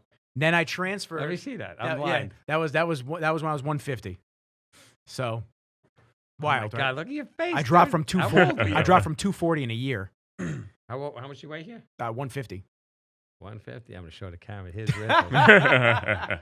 Wow. And so that was doing all that. And I was eating fish 6 meals a day. Wow. So then the doctor that I started working with, he said, "Well, no, we're scrapping it." He put me on an off-season plan. Did everything like that. He just said, "We're doing macros now." So now I was like, "Okay, well, this is gonna teach me a whole different fucking thing to get used to." Because I'm used to somebody just going, "Eat this 6 ounces, blah blah blah." So I was 6 weeks out from the show here. With the doctor, and I was doing 30 minutes of cardio a week. So I was only doing 2 hit sessions. Wow. And I was 6 weeks out from the show. How much did you weigh here? I was 170, 180. I mean, I can see your shoulders capping a little bit more. Your abs aren't as sharp as they were in the other picture. 150 though. Yeah. And I'm But only you're big. and I'm still 6 weeks But out from you're the big. show. But The, now, you know what you're the starting last to see, one, though? And the other one, you were just depleted. Your whole body was the depleted. last one was You were day of the lean. show. Yeah, you were depleted, but right here, you're starting to see your natural. You're starting to see your shoulders are your strong point. You're starting to see really what your body is when you have some substantial muscle on it. Yeah. That's the difference. What I'm looking at, the other picture, you were just really drawn. Yeah. To the point where, your abs look sharp and everything draws on that, but when you look at it past that, There's there nothing. was no Everything muscle. else, everything else is flat. Yeah, flat. So it's just interesting Flat. especially when you say that. And Yeah. I had And that's 30 minutes a week, which is not a week, and I wasn't. Past the hour and 40. I mean, honestly, to look like that, doing a fraction of as much, and actually you're showing the maturity of a bodybuilder, which is bodybuilding is about growth. Yeah. It's never been about, Stagnation. Master for 2 hours a day. I couldn't do it anymore. There was I'll have to find it, but there was a crazy. Yeah, and then this was last year when I was down to 200. Oh shit. So it's crazy. That's a totally different. Oh yeah, totally different. Now that I'm older, this is 7 years later of training. Too. You can totally see it though. Yeah. So but that's 7 years of doing Meadows shit, and I still haven't touched anything. Like when I get to the age, I want to do TRT at the right point. I want to get it right at the right point. That's another thing. That's an interesting topic because the first thing is, I think the longer you stay now, especially if as a teenager, I got a couple nasty teenagers. I mean, fucking nasty. And that's let me backtrack one thing. I trained a couple of guys that they won overalls as teenagers, overalls in the show, and they were amazing. And then they never competed again. Yeah. Like. To me, the worst I ever took in a show was 4th ever in any placing, and that's when I first started. But if I would have taken dead last, I wouldn't have cared. I would have came back next year better. I wouldn't. Bodybuilding to me was just something that if I would have won my first, as a matter of fact, I did win my first. That's not true. Must be That nice. is true. Yeah, I did win. Yeah, my first. I think I got 20 something out of 40. Yeah. No, like I said, I did have, but it didn't matter. Even if I didn't. It probably would have drove me even more. I'm going to come back and I'm better than that because this meant I just find that, but then there were no cell phones. My girlfriend, my mom, my job, nobody could get a hold of me at that point. I was a kid. It was great. Now I just think, I think social media is fantastic for the sport, for promotions and stuff, but it also took away and it brought 50%, whatever the percentage of people that they only do it for that. I don't know if they really love the game. They don't. No. You know what I mean? Like to me, the game was that. There was no Instagram. If there was, I could give a fuck. Think about 16-year-old dudes jumping on heavy shit. It's like, what are you doing, bro? Yeah. This is what you don't realize that I've trained those 16-year-olds now at 40 that they can't perform with a girl when they're 40. I'm gonna compete because their endocrine system's shot. I'm gonna compete next year. It's like, dude, you just started lifting weights a year ago. Yeah, take your time, bro. The foundation. Nobody put. And I put years and years and years and years in before I ever dabbled with that. Me too. You should. Mm-hmm. You really earn it. Honestly, the guys want to. I tell you this all the time. You don't deserve them. Your fucking workout was garbage. You don't deserve steroids. Why would steroids help you recover from that workout? A fucking protein shake would be more than suffice. Go to Carvel, you'll be all right. Yeah, like come get on, some man. creatine. You know, but the reality is though, you don't want to have, especially for something. Probably you're doing it because whether you like it, you don't. You're doing it for an experience in your life, long-term problems with your endocrine system. Because a lot of guys, they don't really know how to cycle off. They never get their body back to where it should be. Take a break. I mean? They gotta take a don't break, use dog. HCG. Yeah, they don't. Yeah, they keep running it, Just or they just come off and they stop and they don't know how to reactivate their body again. They don't take the right things to get things going again to minimize, the effects of when you're on it. And that's sad. And that's why, to me, pretty strong about you shouldn't do that. Because I just had a guy in here that was, a couple years old, a lot older than you, and hey, what do I do? I really, was with this girl and I felt embarrassed, didn't know what to do. I had to tell her I didn't feel good because, you know what I mean? Because your testosterone levels are so low, he couldn't do anything, couldn't perform. That's embarrassing. What's the worst thing you could do in front of a girl? Is Especially as a to man. make an excuse. Yeah. You're not a man. Yeah. That's, so, and I think the younger you get started, I think the more, you're playing with fire. And for something, the chances are you're not doing it for a living. You're doing this for fun, you know what I mean? Have fun with it, and if you continue to really want to pursue it and like it and compete, but I just see a lot of guys that are really good in and out. I'm like, man, I can't believe how good this guy was. So that type of success, just not do it again. I would have done it with no success, even if I failed, just because there's no point. I just wanted to get better, bigger, and just love that journey. Yeah. I looked at guys, bodybuilders, like they put their pants on differently than us because they're just doing arms like that. How could it be the same? Massive. Yeah. Yeah, it was just cool, and the magazines then, it's crazy. Flex magazine isn't in existence anymore. And that's all we had. Like, we waited for the Nationals to come out, and you'd see it in Flex. I remember having a call. We actually, my buddy, and I called Wayne DeMilia's hotel room to find out who the hell won the Olympia room. Like, we tricked him. Because you couldn't find out. Now, online, as it's going on, live stream, which is cool. Watch it immediately. It's all great. Yeah. But it was just really different. Takes away the majesty of it, though. It was majestic at the time. Bodybuilding was just different, man. You did it because you loved it. There was no money. You weren't doing it for the money, that's for sure. There was no supplement. There was hot stuff, orange. What was that orange stuff? Metrics. Metrics was later on. I'll tell you something. Metrics, when it was around, Metrics paid its athletes. Dave Palumbo, Tom Prince. Kevin English a little bit later on, but I know Dave Palumbo and Tom Prince, they were amateurs, and they were making at least $50,000 to $70,000 as amateurs. Pushing metrics and getting, but it's a very different era. I mean, they were amateurs. Now they still eat their protein bars. It's delicious. Oh, the fucking great. The metamycin, Dr. Conley, Scott Conley, the metamycin was the time-release protein. I honestly, when you took that after a workout, it felt like Anavar or Devo, like ingesting something like that, because you could actually feel yourself filling back out after the workout.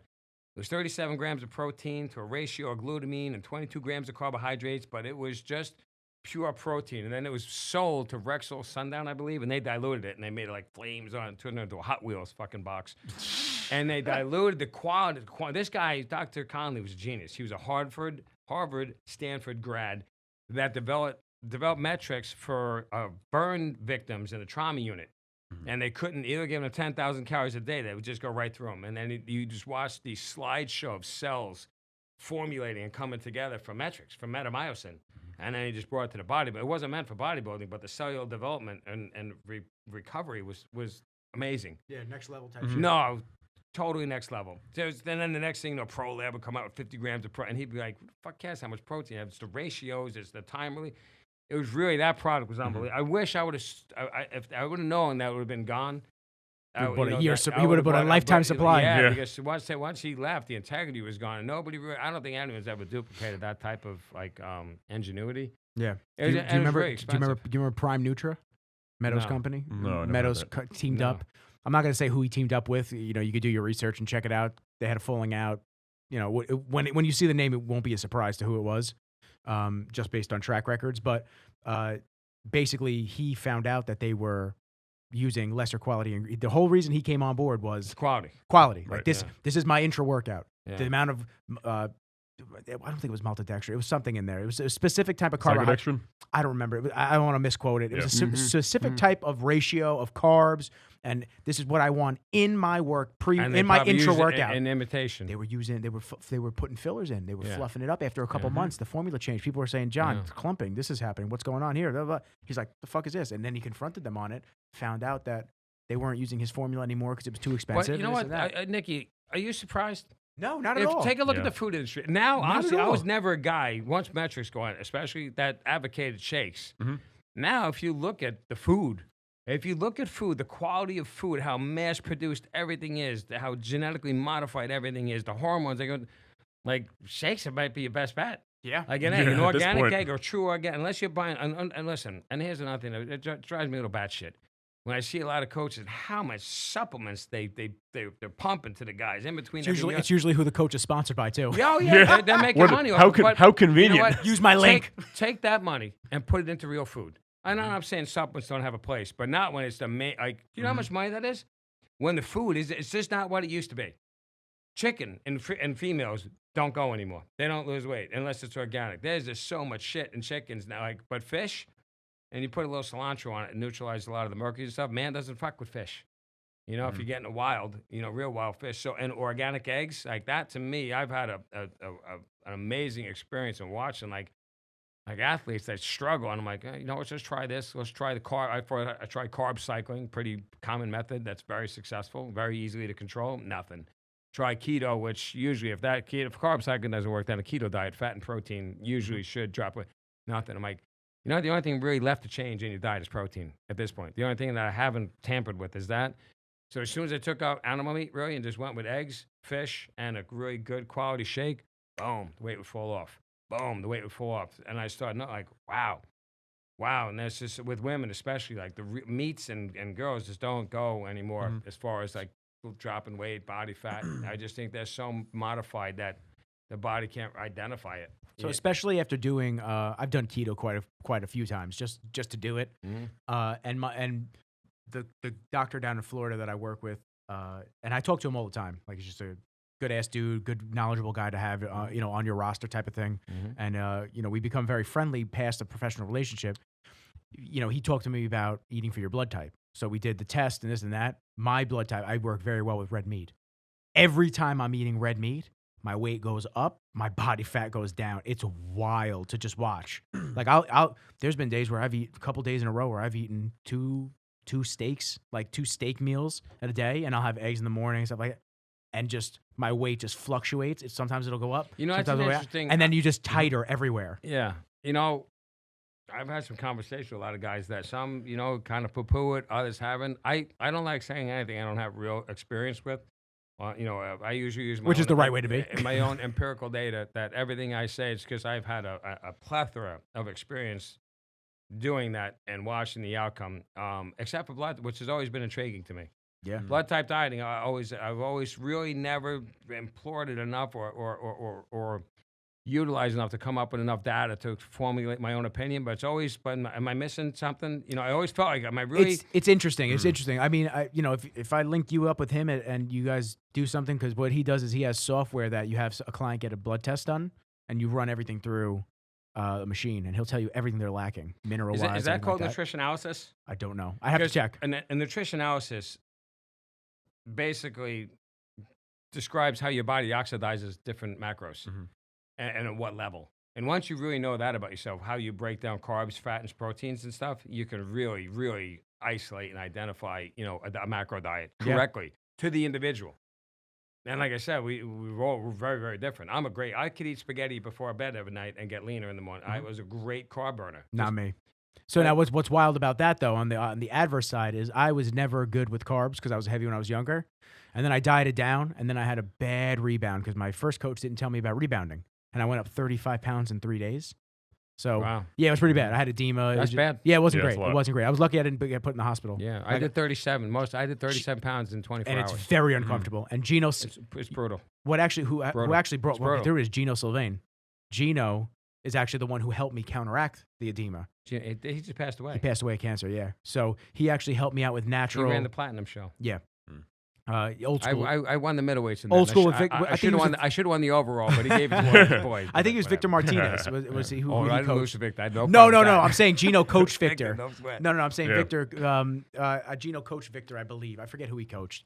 But he coached Jeff Beckham too. But anyway, I always did horrible with carbs, and then I started working with the doctor, and he said, "All right, your metabolism is shit because the last guy fucked you up pretty bad." He's like, "So now we're gonna We're gonna do a what is it? Reverse diet." So I said, "Okay." Every week, I had a little carbs as long as my weight stays stable. Yeah. I was dick strong. I was 190 pulling 500 on deadlifts. Wow. I was squatting 315 like at 190, and I was eating 600 grams of carbs a day. Wow. I was like, dude, I can't eat this much food anymore. I was eating Pop-Tarts and 600 shit grams, that's just to a get lot. the carbs in. And that's why when I got ready for that show that I showed you the picture of, 6 weeks out, I look like that. He goes, all right, let's go. Let's start taking away a little bit of. Just, if people Drop- don't understand very what 600 grams, that's 12 cups. It's of disgusting. carbs. Yeah, It's it's disgusting. It was That's disgusting. 12. But I was eating sugary cups. foods just to meet it Just to because I get the couldn't numbers in. eat rice. I couldn't just keep eating Yeah, rice oh, and yeah. oatmeal. Yeah, I- that's so a I lot of said oatmeal, man. I gotta eat like Pop-Tarts and shit. That's why if it fits your macroers, that's why they get a bad name. But I literally couldn't eat that many carbs and be comfortable. So I was like, I gotta supplement some sugar shit, and I'd have ice cream and shit like that. But the weight just stayed off. Wow. It was unbelievable. No body fat, like barely any body fat increases. And then right when we started my cut, he dipped my carbs by 15, 20 grams. Literally, weight just started melting off, melting. It's funny. I trained a natural kid, honestly. I did very well in the show. And I remember giving this kid, he's 165 pounds, 500 grams of carbs a day. And he was and he could handle it easily, honestly. And his cutting was 300. I actually had a high, medium, and low day of carbs. It was 500, 400, 300. Then it was a high and low. But it was 500 and 300. And the kid got ripped. Yeah. Never seen anything like it. Nothing. Not a clenbuterol. Nothing. Yeah. I'm like, holy shit, man. What do you got inside? But his body just, the more carbs you fed, it was like what protein did. You put carbs into his body, it was like throwing a gas on a fire. Yep. I couldn't believe it. I was never like I thought that. he was lying to me. And I watched him eat his meals in front of me. And this kid just could eat. Eats and eats. Yeah. I was never like that until I did that. And then once we started dieting, weight started falling off. I look like that in that picture. And then literally he goes, what's the matter? Because I sent him the picture. He goes, dude, you look sick. He's like, we're, still a little, well off a way to go. We have plenty of time to get ready for the show. 6 weeks out. And he goes, what's wrong?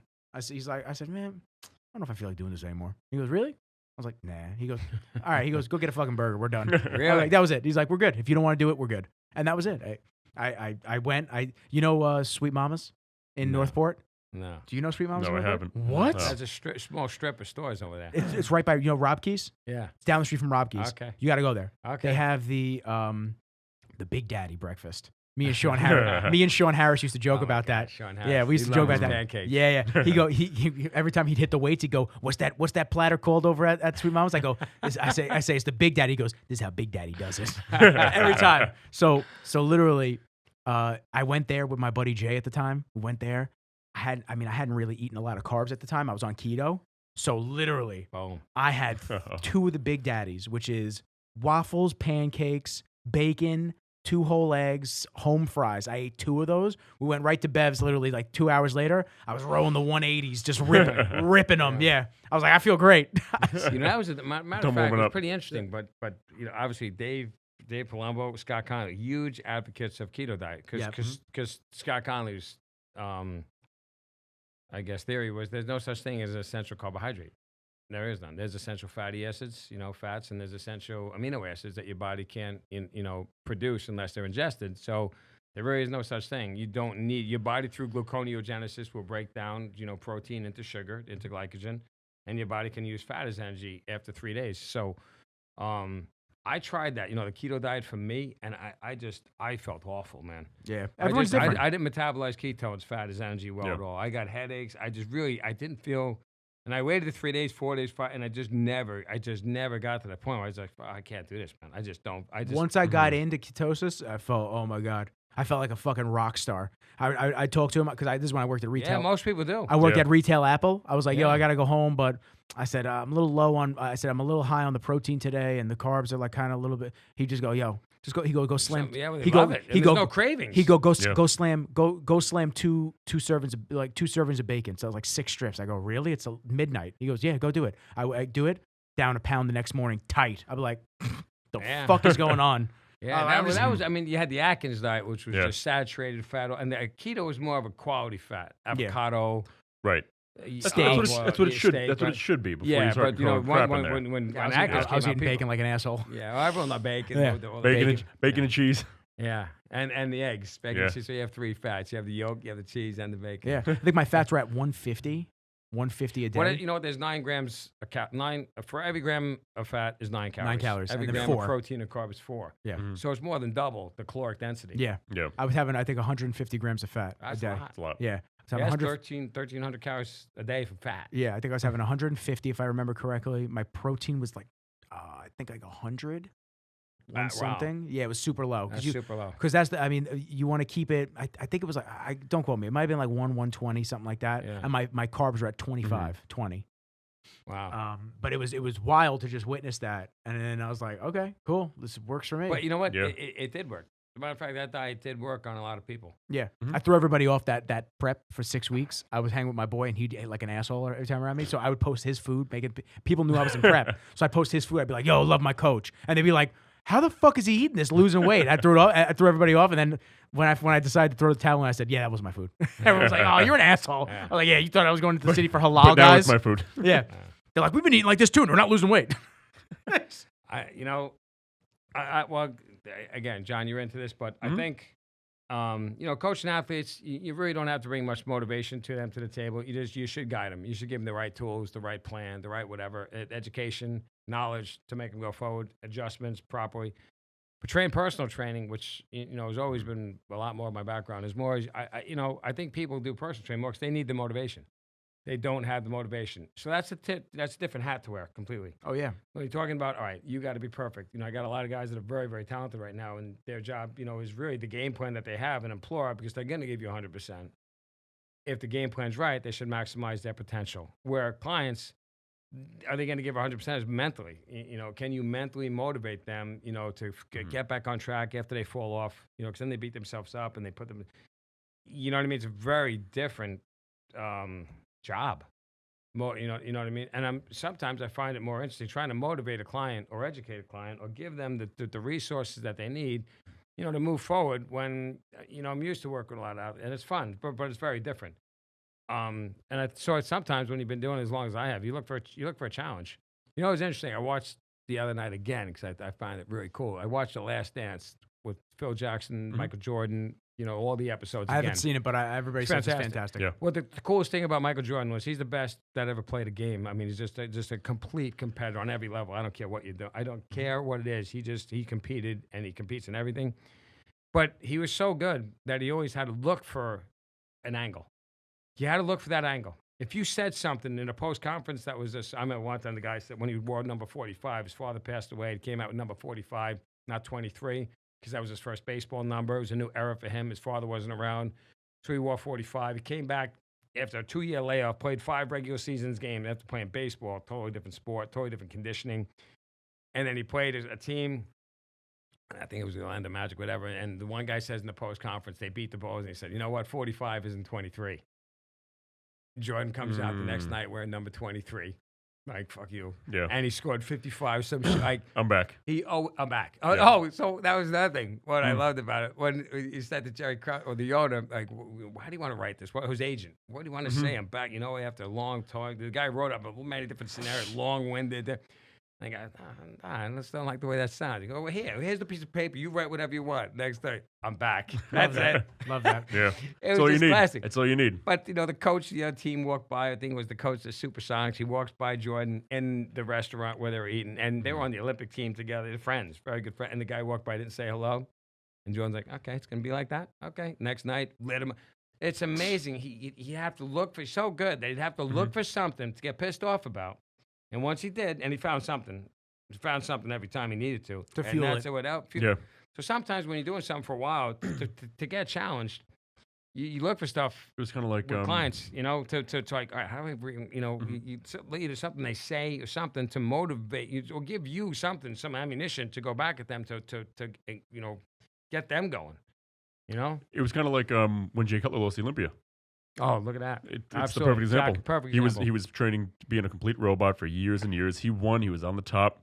What happened? Jay Cole, Of course matter he of was fact, training. if I'm not Mhm. correct, I think he said he trained better the year after he lost than That's after what I'm he won. saying. He got he must have gotten complacent. Yeah, he was chasing Ronnie. I think I believe he said, he was more hungry after a loss than and when he won, like defending it, wasn't as hungry as when he The hunger. When lost. you're trying to and come he to the came top, back after he lost to Dexter. he came back and he For- blew the roof off the place. That was The unbelievable. wolf That on foot top. stomp. The wolf Yep. on top of the hill isn't as hungry. That's right. It all depends on who the wolf is, Yeah. True. You asked Arnold that, he said, yeah, but when I want to eat, the food is there. Arnold was that guy. Yeah. He was that alpha male. Dorian, Lee Haney, you look at those guys. I'm not saying Jay Cole is not one of those guys. He was fantastic. But you look at some of those guys that, I think Ryan loved to train, but I think he went too far, and he came in off a couple of times. Mhm. Clearly, he came in. I think Jay Cole should have won in 2001. Where Dorian, he tore his bicep. After '93, he had injuries, but he never came in off. His conditioning Never. was always there. Lee Haney was always nasty, but he was at a different level than everybody else. Always. Yeah. I mean, he was playing him like Right. a man with kids. He was 240 going against guys 180, 190, or whatever it was. Mhm. Rich Gaspari, Lee Labrado was his main competition and stuff. So, I think that depending on who the wolf is, who the guy is on top, sometimes there's only one way to go when you're on top. It's down. Mhm. Yeah. Lee Haney, he was dominant. It's part of how the wolf got there. Yeah. When Dorian steps on stage as that wolf, he revolutionized the sport. Without Ronnie's- question. Ronnie I was there Yeah. in '93. when Ronnie got up there, he was taking 11th, 12th, whatever it was, nothing to now I'm at the top. That's out of nowhere. out of Yeah, he made nowhere. You a ever hear That's- that story with Kevin Shit, LeBron? it's crazy. Substantial jump. Nobody expected him. Nobody. Then he's- Flex then he- Wheel, Flex Wheel Yeah. was a shoe-in predecessor Mhm. of the Olympia in '98. When Dorian got hurt, Dorian tore his tricep, and that was the end. It was Flex. And I remember the night of champions, Ronnie won, and I was there for that, and I was like, oh God, what the hell is that? Yeah. Dude, who is that? Trying to Coleman. Really? I knew Ronnie his whole career. He was never like that. And then he turned around, and he was just like, he brought something from his glutes and hamstrings that he looked like a thoroughbred. You look at a racehorse. Yeah. Yeah. It was that, like, oh, wow. And then at the Olympia, I didn't even think it was close. And Flex looked ridiculous, but Ronnie was just, I think, honestly, his first 2 years at the Olympia was his best. I think he's just loved to train. He got so big that he just outblew his proportions. He got so big, it was nuts. Yeah. But I think in Yeah. '98 and '99, those were his best, and then when he won the Arnold, I think he was just Well, then it loved was to train. let me see how big I can get.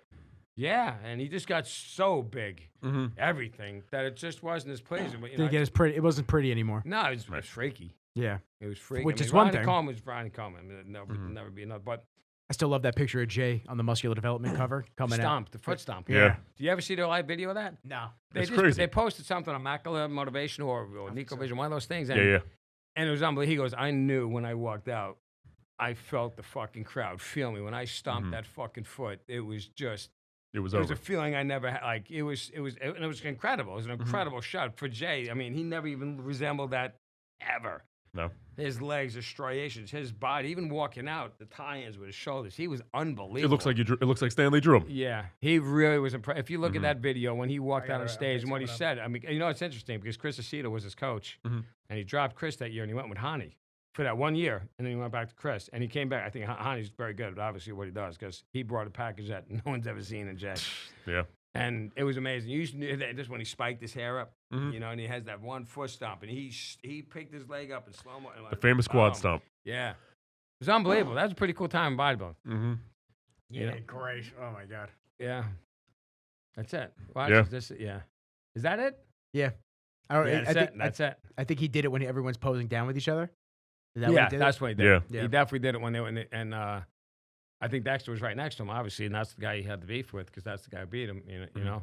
But it was incredible when he did He that certainly foot took it stomp. back. If you look next and saw that, I'd be like, oh boy. I'm fucked. Yeah. How much for that? How much for that silver Oh, there stand it down? is. There it is. There it is. Wait. Oh, I locked Oh, my phone. Nick, you blew it. Oh my God. I blew the momentum. Hold on. Here it comes. Yeah, here it comes.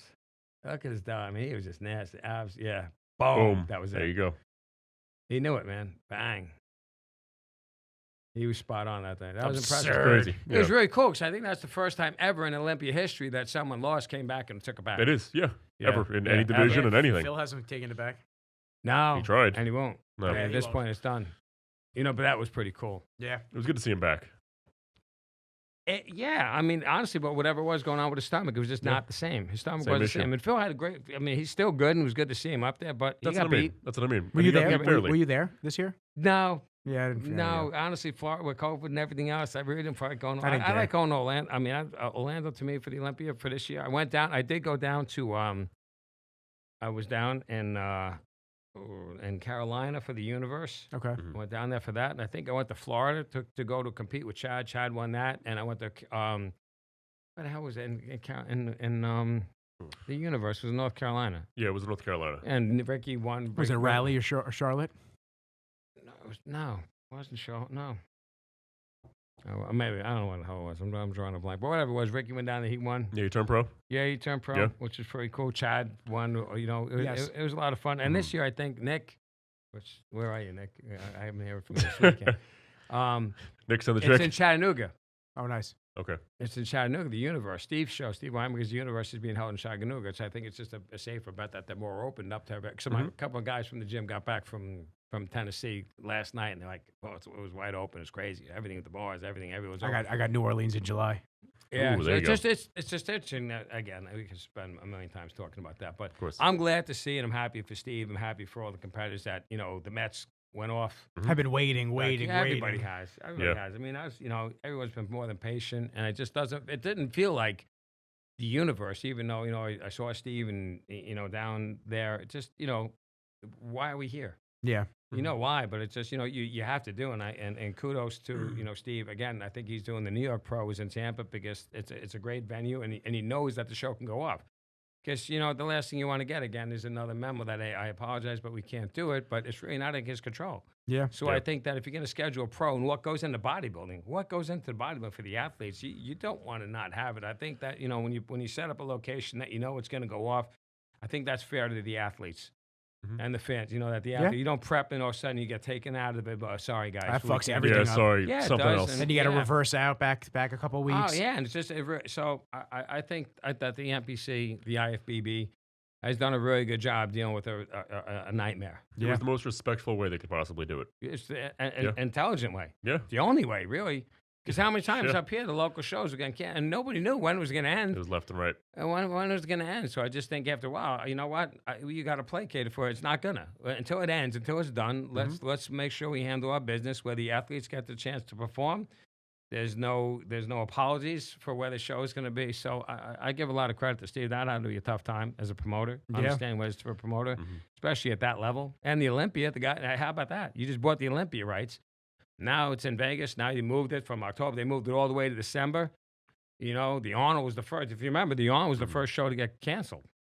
Right? I believe was it the Arnold, the vendors. You couldn't have vendors. There were no vendors. I was there. Yo, Yeah. that's a cool story. Yeah. I was there. Yeah, it was So interesting. the show went off. I but went to the vendors. airport. It was mid-March, right? Yeah. 2 weeks before lockdown started. Yep. It was early March, and I went to the airport. I was going to shoot for Betancourt. I was shooting Yeah. Isaira and Yeah. Marco, Yeah. and I just remember getting to the airport and there were no lines at all, like nothing. Airport was dead, and I looked around. I was like, that's kind of weird. Whatever.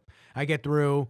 I'm waiting out. I'm waiting for my flight. I fly out to Ohio, get there, and it's just strange to just see Yeah. the Arnold dead because the year before I was Yeah. with Kai there. Crazy. I was with Kai, and like we're getting mobbed by people. Yeah. I'm filming him and this and Yeah. running around, and you couldn't walk a foot without somebody noticing him and running over and this.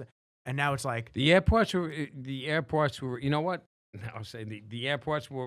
It was like an apocalyptic feeling. oh, I remember Yeah. leaving out of Kennedy, wherever I was leaving from. There's nobody. It's 5 o'clock. There's nobody there. yeah, Just flying out. I'm like, this is weird. I went to see Kong vs. Godzilla with my Mhm. kids, yeah, okay. and we were the only ones in the movie theater. Oh, It was the recently. first- That's yeah. crazy. Recently, That's yeah. crazy. That was weird. My Must've son been nice. running up and that was pretty cool. yeah, But it was weird when you got, and I say, don't hold me for it, but we got popcorn. The kids like, you're at the movies, you got pop. But they put the popcorn in a plastic bag, and there was exhausting. nobody there. It's exhausting. And I'm thinking to myself, like, look at the size of it. It was Farmingdale Multiplex. It was the Farmingdale Center. I'm like, look at the size of this overhead. Oh, And they you can only have 2 shows. Yeah. Or whatever. well, like, think about There's what- 2. There's 3. It was $15, $45 a popcorn, $70 Mhm. to run a movie.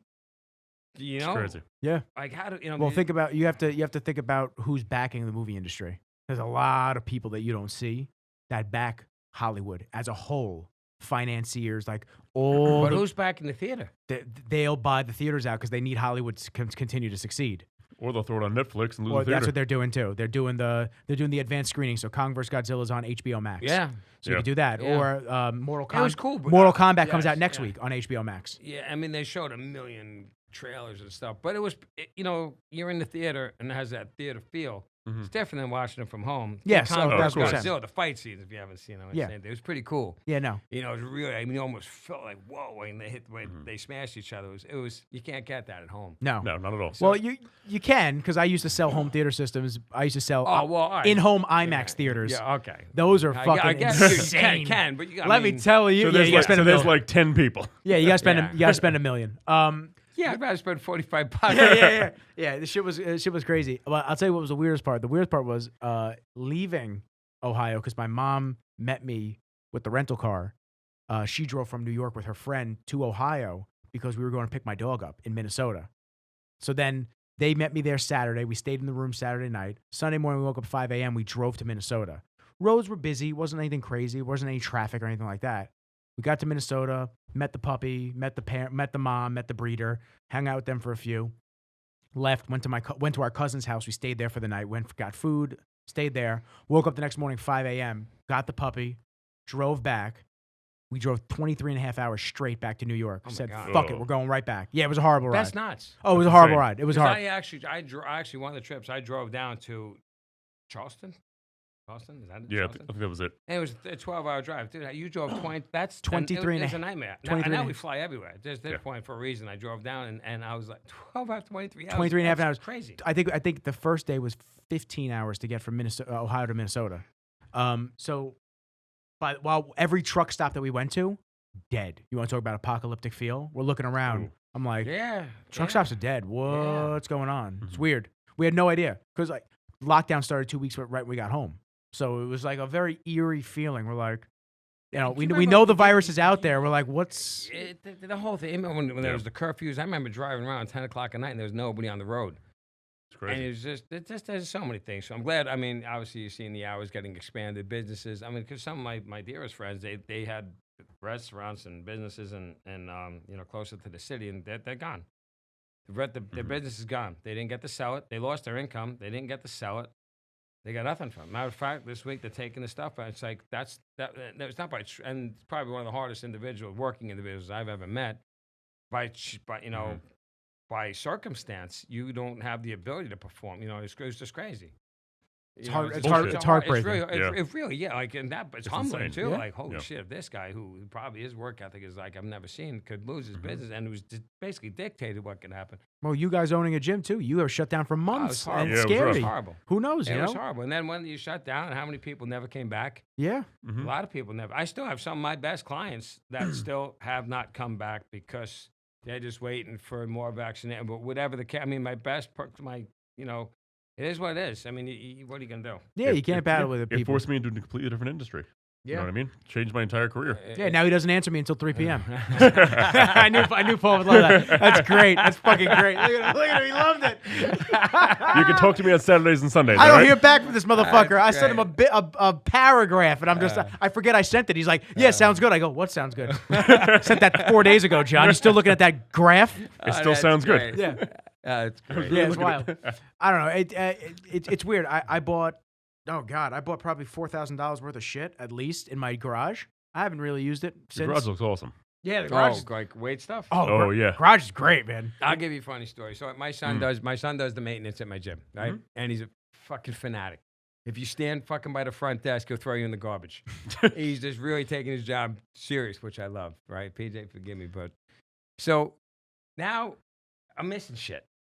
Like, so Are you guys in the new space yet? No, No, so no. 3 months. Okay, cool. So now I'm missing stuff, and everyone's got their home gym. You just spurred the thought in my head, like, Yeah. So I have a squat rack that has poles in it. That was you the know, best. safety That was poles. the best. And now I'm looking for the poles, which are always on the floor right next to it. Worst case scenario on the right. So now I'm thinking to myself, like, I have a code to get into my gym. You can't get into my gym unless you know me, your coach. So now I'm looking like, who stole my racks? Like now I'm thinking the guys that got home gyms. Like now selling metal. Your mind is starting to go into bad places. Now I'm starting to accuse people. Starting in to my get head tight. You're like, oh. yeah, I'm starting to get wound, and I'm starting to Motherfucker. think, and none of my thoughts are good. It's weird. I saw it up until this motherfucker got in my gym. No, and I'm like, now I've really verbally like, you know what? Who had the balls to come into my gym and steal this for their homes and purposes? And I'm like, so then finally, I called my son. I'm like, hey, can you imagine, PJ? Someone came in here and they stole the fucking safety rack, swept the squat rack. Can you imagine this shit? And he's like, well, you kidding me? Where are they? I'm like, they're not here. They're nowhere to be found. And now I'm flipping out. So at this point, I called John, because John's the tech guy of the two of us. I'm like, John, check the fucking cameras and find out what's going on. Somebody came in here and they stole the squat racks. I want to know who. Because I'm telling you what, I'm going to stick it up their ass like a popsicle. I'm on DEFCON 4. It's about word for word. John calls me. He's like, it was PJ. it was PJ. PJ put him in the closet. I'm like, what? He's like, your son took the racks and he put them in the closet. PJ started going, if anything was on the floor, including handles, safety racks, weights, he started putting everything in the closet. I'm like, PJ, people come here to train. You can't hide the stuff in the closet. PJ, I was going to kill somebody. I was like, we went nuts.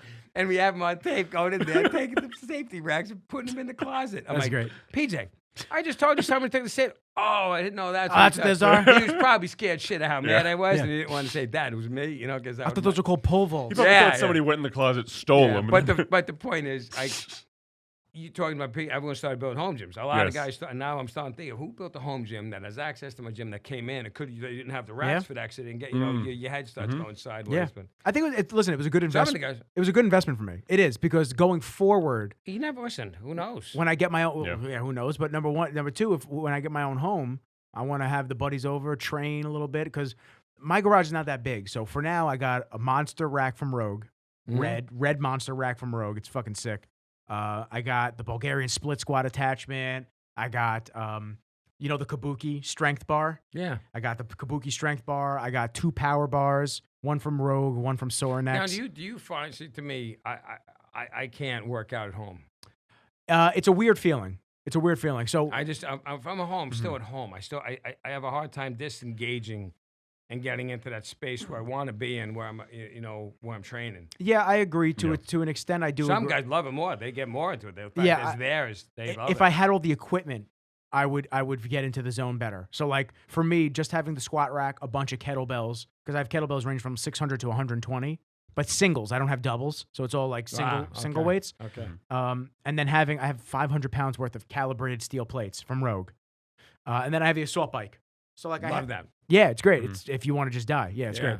I have all that shit, and it's great. But it's like when I'm doing a Meadows program, I need a leg press, I need a hamstring curl, I need a calf machine, I could jerry rig some shit and put some things together, but.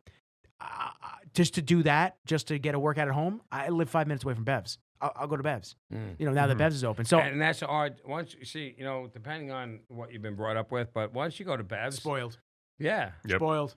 12. Yeah. And I've been training this since 2012. Yeah, Spoiled. so it's really tough because, it's got the best of everything. It has an atmosphere that no other gym has. Yep. It's the who's. So if you're not motivated that day, you're watching some of the guys, whether you're watching, some of the pro, you're watching them train. If you have any competitive nature at all, it brings down you. Yeah. It's an energy that Bev's brings that, I don't think any other gym around has that type of client. Doesn't even touch it. No, and his equipment and stuff is, so he's always upgrading it. He's always getting new Arsenal stuff now. But I miss the old Nautilus stuff. Bring that shit back. A lot of the newer stuff. I don't know. I'm not a big fan. That's the good thing about Steve's stuff. He's got some of the shit. Yeah, he's got the old school shit. He's got the old school Nautilus, the red Nautilus leg extension. Leg extension. Tom Platt signed, I think. Yeah. I think Tom Platt's on the side. That speaks volumes for that. Yeah, he's got that. They're gonna get one new person like touching up equipment one day. He's gonna paint over like somebody wrote on this fucking thing. Yeah. No, but I think that's why you go to a gym. To me, you go to the gym for the energy. And sometimes, especially when you're competing, I don't remember having to really conjure up the energy to do it.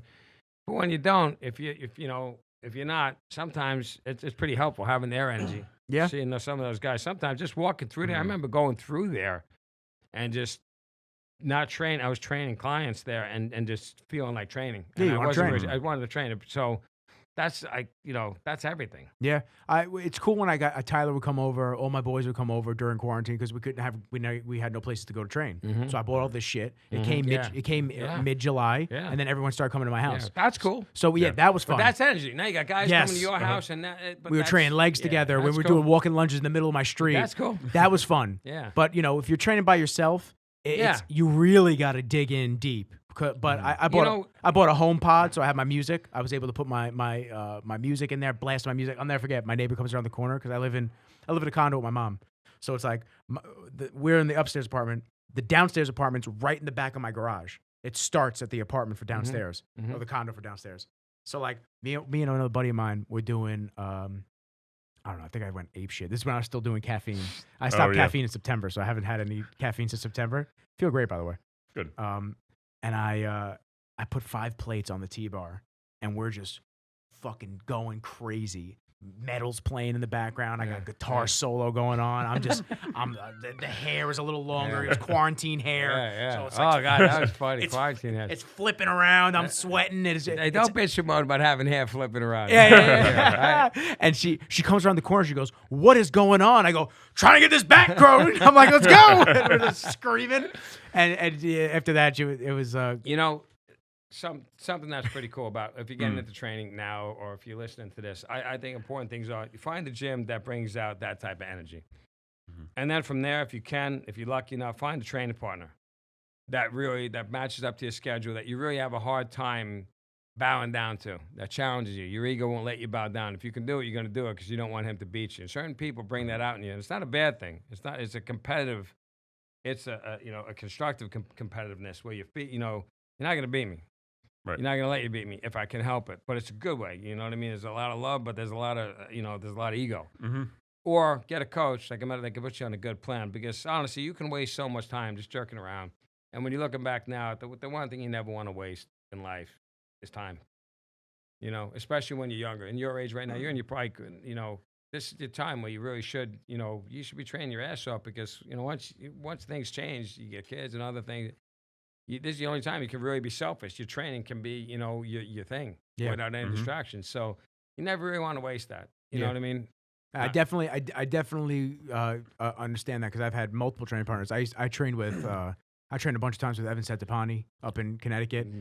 I trained with Evan. Trained with you have no choice, but you with just Jeff, would never let him down. Jeff Logan, the black dude that used to train with him up there. We used to train together. That's what I'm saying.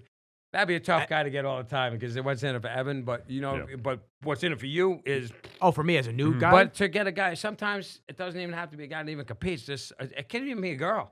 Yeah, that it doesn't matter. But someone that they put 100% into, and you feed off that. Sometimes it helps if it is a guy that you're very neck and neck. So if you can't really have a bad day because he'll just beat you because you're close. But sometimes it's not about that. Sometimes it's just about someone that just puts 100% into it. Yeah. Where you're really not going to let them down. You know what I mean? Because sometimes it's hard to do that every day, especially when you're not competing. Yeah. And you're just feeling off some days. Yeah, some days you're just feeling off. Some days you got shit on your mind. Or some days, so whatever. But if you have a partner that really brings that out in you, that helps a lot. Or a gym that you really don't want to be quite dead really having a bad day because you look like an idiot. Like that. Yeah.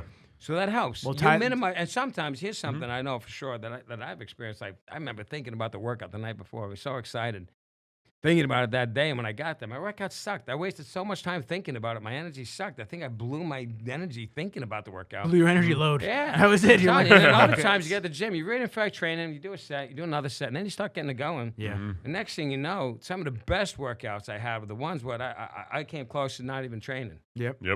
And I can't figure it out. I was like, did I really waste that much energy just thinking about it? Because I would waste a lot of energy. Well, I would call it wasting energy, but I would spend a lot of energy, throw a lot of thought thinking about, when I get to the gym, this is what I want to do. Yeah. Can't wait to do this, can't wait to do this, can't wait. And then that workout just Well, never. that's the people who think about their dreams and never execute them. Damn, you transitioned it like that. Ooh. Deep. Bam. That's what the honey jack got going for me. Oh my goodness. Hold on, That's philosophical honey jack. Fuck. Honey jack's on the check. Wow. It's John Galileo Pinetti now. That went real heavy. That did. Boom. That did. Bodybuilding to like philosophy. Yeah. It's all connected. Yeah, it's as far as training partners go, just to finish up on that, it's cool because Tyler and I became really close, especially. Tyler trains hard. He does. Yeah. He trains hard, but He brings an intensity. but coming into me and training at Bev's because he wasn't a Bev's guy ever. no. That brought him. At first, he was like, I heard things about Bev's. I don't know if I want to join. I'm not a fan of the people. I go, You're focusing on the wrong things. Don't focus on fucking people. Focus on me, you, we're training. And the equipment. That's I said, amazing. no one else gives a fuck about you. I can promise you No, I that. promise You that, come yeah. to Bev's. Nobody There's does. some You'll notice stigma you, yeah. that people that don't go there don't understand. Like, they think that everyone's sitting there judging. No one gives a fuck about you at Bev's. No one cares. They're focused on their goals, what they have to do. And if somebody's focused on you, it's probably some dude that's way too focused on himself, thinking that he's better than everybody. I tell you what, and I've been through every era. And I think the people at Bev's now, like Juan, and some of the other guys, Sadiq, they're as nice as you could be. Yep. They're a lot nicer than the other guys I know. Yeah, Arash. The guys that they don't know, they're not gonna be nice. Like those guys they're friendly. They're just nice guys. Juan is one of the nicest guys. Yeah, Max and Kevin. Oh, I love Max. Oh, Kevin's cool. Yeah. Max scary. Yeah. Scary, but he's nice. Scary. He is. I know Yeah. Max. I Yeah. know Max told me. but Max told me he scary. would come. He would come on the show. He's Yeah. scary. Max he's an interesting guy. His Max is- training. Yeah. He's huge. Max is fantastic. Dude, Yeah. Have you seen him recently? No, I have not. Not in person. Ooh, And you know big. what? If you don't see someone like that in person, you can't appreciate Oh. how big they are. My Right. man got slammed big. He's big right now. He's As big. He was always big. I've said this. I was trying to see his last couple shows too. He's improved tremendously. Yeah, Milos has done a very good job with him. Unbelievable. Yeah. And when we were watching the Arnold at Paulie's Couldn't house, believe it. I it was he stood fucking. out. He looked really, I was amazing. really. Way deserved a higher placing. I Oh, thought so. yeah, I mean, you know I what? believe so. I'll say this. I wasn't there, and sometimes if you're not there, it's hard I to, wa- to critique. So I'll give fairness. I was there. I'll say it. You don't have to. Yeah. Okay. All right. Fairness. If I you're was there, there. then you have the right to say it. I was Yeah. there and taking pictures. You have the right my to say it. picture? But Where's he my was fucking picture of really, really, really. You want to see what you want He to see looks what incredible. you want to see what he actually looked like, because I don't edit my photos like some of these other dudes Yeah. do. Like I'm transparent. I was very impressed. What was with it? that. 2020, right? March 2020. Yeah, something like that. Yeah. Where's Max? There he is. No, that's Akeem. He was nasty too. Jesus. Mm-hmm. Okay. You look crazy. There you go. That's what Max looked like. Wow. Yeah, that's what I saw. That's what I saw. Wow. I mean, just look how dry. Look how his grainy. Everything is. His waist is tight. His chest, his shoulders, are just like cannonball. Yeah. He looked fantastic. Yeah. Wouldn't change a thing. Phenomenal. It's fantastic. Yeah, I was really, really impressed with that. Yeah. Funny thing about Max, I've said this a couple times. When I first went to Bev's, I was looking for a friend. I was like, man, I got my one boy that trains with me because he was going to Bev's for a little while before me. I was like, but I gotta friend up one of these big dudes. I said, I gotta be cool with one of these guys because shit goes down. That would be the last guy I would pick. He's just too scary. So nobody. This is when And he's so nice when he smiles. this is when nobody talked to Max. Like everybody was too afraid of him. So he's sitting there doing overhead tricep extensions, and I look and I go, all right, man, this is your shot. Get in there. And he finishes his set and he looks at me because he sees me looking at him. I said, hey, man, what does that work? He goes, triceps. I said, oh, okay. I said, that's crazy because I'm doing arms, so I'm gonna do that when you're done. I said, he's like, okay. Like he kind of walks away, And then just before or after, he had his little. no, it was before, way before the cart. So then he finishes his set. I said, yeah, you can leave it. I'm gonna use it. So I'm doing it, and he walks by, and as he's walking by, like. Dude, like, put your hands over. Yeah. He goes, elbows in. And I said, oh, hey, man, we're making progress. This is great. Yeah. I got a friend. I got a friend. So then I finish off and I go, thanks, I appreciate that. What's your name? He goes, Max. I said, oh, I'm Nick. And he goes, nice to meet you. Like, whatever, shake hands. And I look around, I'm like, fucking Max. Anybody got problems? Max told me how to do triceps. Yeah. You fucked. So now, every time he sees me now, Max. every time he sees me now, straight face, he looks at me, goes, oh, shit, Rizzles. What's he? You know what? I'm interested. You know, the New York Pro is soon. Yeah. Yeah, very soon. Yeah. You know, it's gonna be a good show. Is Max doing that? Don't know. I don't know either. I haven't heard. Don't I haven't know. heard much. Yeah, But me I'm either. curious to see it because I think in his last few outings, he's really showing consistency and Yeah. improvement. Mhm. And sometimes it takes that before you get the acknowledgement of the place. And that maybe I'm just really curious if he brings it again like that and makes improvements. I mean, you gotta reckon with the guy. Yeah. Right. I mean, what's the general feedback? He needs to bring up his legs. Size.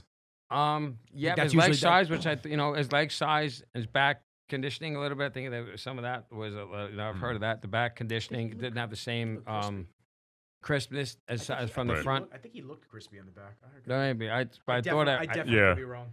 I thought I remember hearing that his back Mhm. was a little bit cloudier than from the front, but definitely the legs, but they definitely came up and they were hard as nails, Yeah, he brought. and he- they didn't look it didn't look like out of proportion, No, like he- unsymmetrical. I thought he looked Mhm. really nasty. He looked like a great, well-rounded athlete. Yeah. Yeah, and he did it again. I Yes. think he came at the 10, whatever. That's what's important. From the side. Looks great. Yeah, man. I mean, yeah. Look at his skin. You could just see, just look at the, you can just see like capillaries. His skin was just like cellophane. Paper Paper thin. thin. Everywhere. At that size. Yeah, I had great seats. Definitely not mad about those seats. Yeah. I mean, those are good shots right there. Those are really good shots. Yeah. You know you have those? I'm sure you like a couple of them. Yeah, fucking. And this was a little off topic, but that was with Terrence Ruffin. He's got a great build. Yeah. You know, I think the knock on him is his back, if I'm not mistaken. You know, because from the front, you look at a shot like that, it's like, man, this guy's look at his quads, everything. Yeah. You know. Yeah, it's crazy. Yeah, man, it's a very subjective sport because you look at some of the dudes and you're just like, damn, they look sick. Terrence beat Breon, correct? Yes. Mm-hmm. He took second. Yeah. Breon took third. Took second. I in I had humble Alex. opinion, I thought that Breon changed his look a little bit. He came in a little bit too big. He didn't look the same. No, he looked stockier. He looked stockier, He's and big I don't now. think, and he's probably the best poser there is. Yeah. And I thought his posing looked a little bit unsure. A couple of times, it looked like he was thinking about his next, just un-Breon-like in his last Olympia. Because I'm a big fan of his build. I think he's got a great build, and he's probably the most majestic poser there is. Like, yes. He's so smooth. I mean, he's silk. Mm-hmm. And it just didn't seem like, I think maybe he knew his look was off and it messed with him maybe a little bit mentally. I don't think it would have mattered. I think Sebum just went to such a different level at this particular time. He was ridiculous. But Yeah, Sebum looked incredible. he looked Alex is incredible. He still does. Alex is the one who won Cabanero. He looks He got a sick. great build. Yeah. Mm-hmm. Great build. Yeah. Super. He was pretty crispy all the way around. I mean, that's a great shot right there. You really couldn't see any flaws on him. So it's cool. It's gonna be interesting to see what happens. This coming year for the Olympia and all that. I'm excited to see Rami again. I was going to say how he comes in again. Second time in a row. Rami. Well, he's working with Chad. You know, Chad's notorious good at drying people Who's he working out. with? Yeah. Chad Nichols. I don't know. Chad Nichols, worked with a lot of big guys and Nasser and stuff, but he's pretty extreme with his dryouts. Yeah. There's a lot of controversy, I believe, about that with his dryouts with kidneys and a lot of guys he's worked with in the past. But he knows his stuff. He dries out the guys. He did it. He took Rami, and Rami won the Olympia first year with him. So I think he's good with non-cramping. I know some of the things that he does, but they're pretty extreme. And the kidneys take the toll on the dry out. The steeper the dry out, the harder the kidneys get hit. And after a while, How many can you do before you're really impacting a lot of the them? guys in the past, not I don't like saying anything bad about the guy because he's doing his job. No. I'm sure all Right. those guys, if you ask the Olympic gold medalists, hey, you take this pill, it's going to take 10 years to go off your life, but you're going to win the gold medal, they all sign up. Oh Yep. yeah, Give me- everybody would. So I think again, listen, you want to dry out, you want to be this guy. I mean, look at his track record. Whether it's his wife who won how many Olympiads, Ronnie Coleman. I mean, look at the guys he's worked with. But some of the guys he worked with, I think Sean Ray has a big controversy with him with Dallas McCarver. He said if this guy doesn't get away from him, there's going to be problems. And he died 6 months later. Wasn't he getting coached by Jansen though? I think Matt did his training. I think maybe Chad did his gear. I think something like that. Because I do remember Sean Ray saying if he doesn't get away from this guy, and he wasn't talking about Matt Jansen. But that, again, you know what I mean. There's a price for winning, Right. You know what I mean. But a lot of the guys, but none of the guys. It's interesting. Tom Prince, I think had either kidney transplant, had a lot of kidney problems, and whatever it was, and he was a big guy, but. Nobody ever blames him. He's like, I don't blame Chad for anything. So either he says, listen, this is pretty extreme, and this is what you get yourself into, but it'll work. Yeah. Nobody seems like they came out like they blame. Nobody passes the blame on to them. I comment saying no, it's his fault. So And when you're that big, you already know it's extreme. yeah, You already know what you're in for. Whatever. But the whole point of this is Right. Chad's working with Rami. He dried him out. So when you say what's going to happen again, I think history will repeat itself. I don't think anyone right now I could see beating Rami. He's just too big. I hope so. He's a great champion. I love him. I love him. I know he really can't. He really, honestly, we talk about maybe he doesn't have the same charismatic personality and yelling, lightweight, nothing but a peanut. He doesn't say anything. Take a look at Rami train. He's strong. Yeah. Mm-hmm.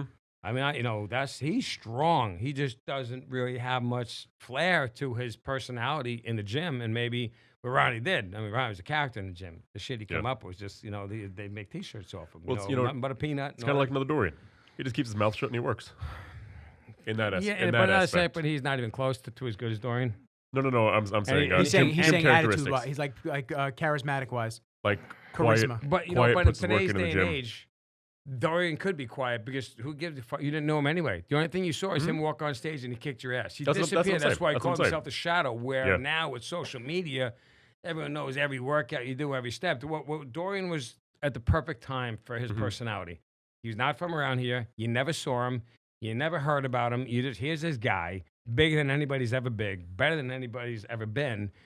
That just comes over here with this weird style of training 3 days a week at 45 minutes a pop, where guys are doing that every single day, and he's blowing the competition away. It was just like there was a mystique and aura around Dorian. I was like, what the fuck is this guy? Yeah.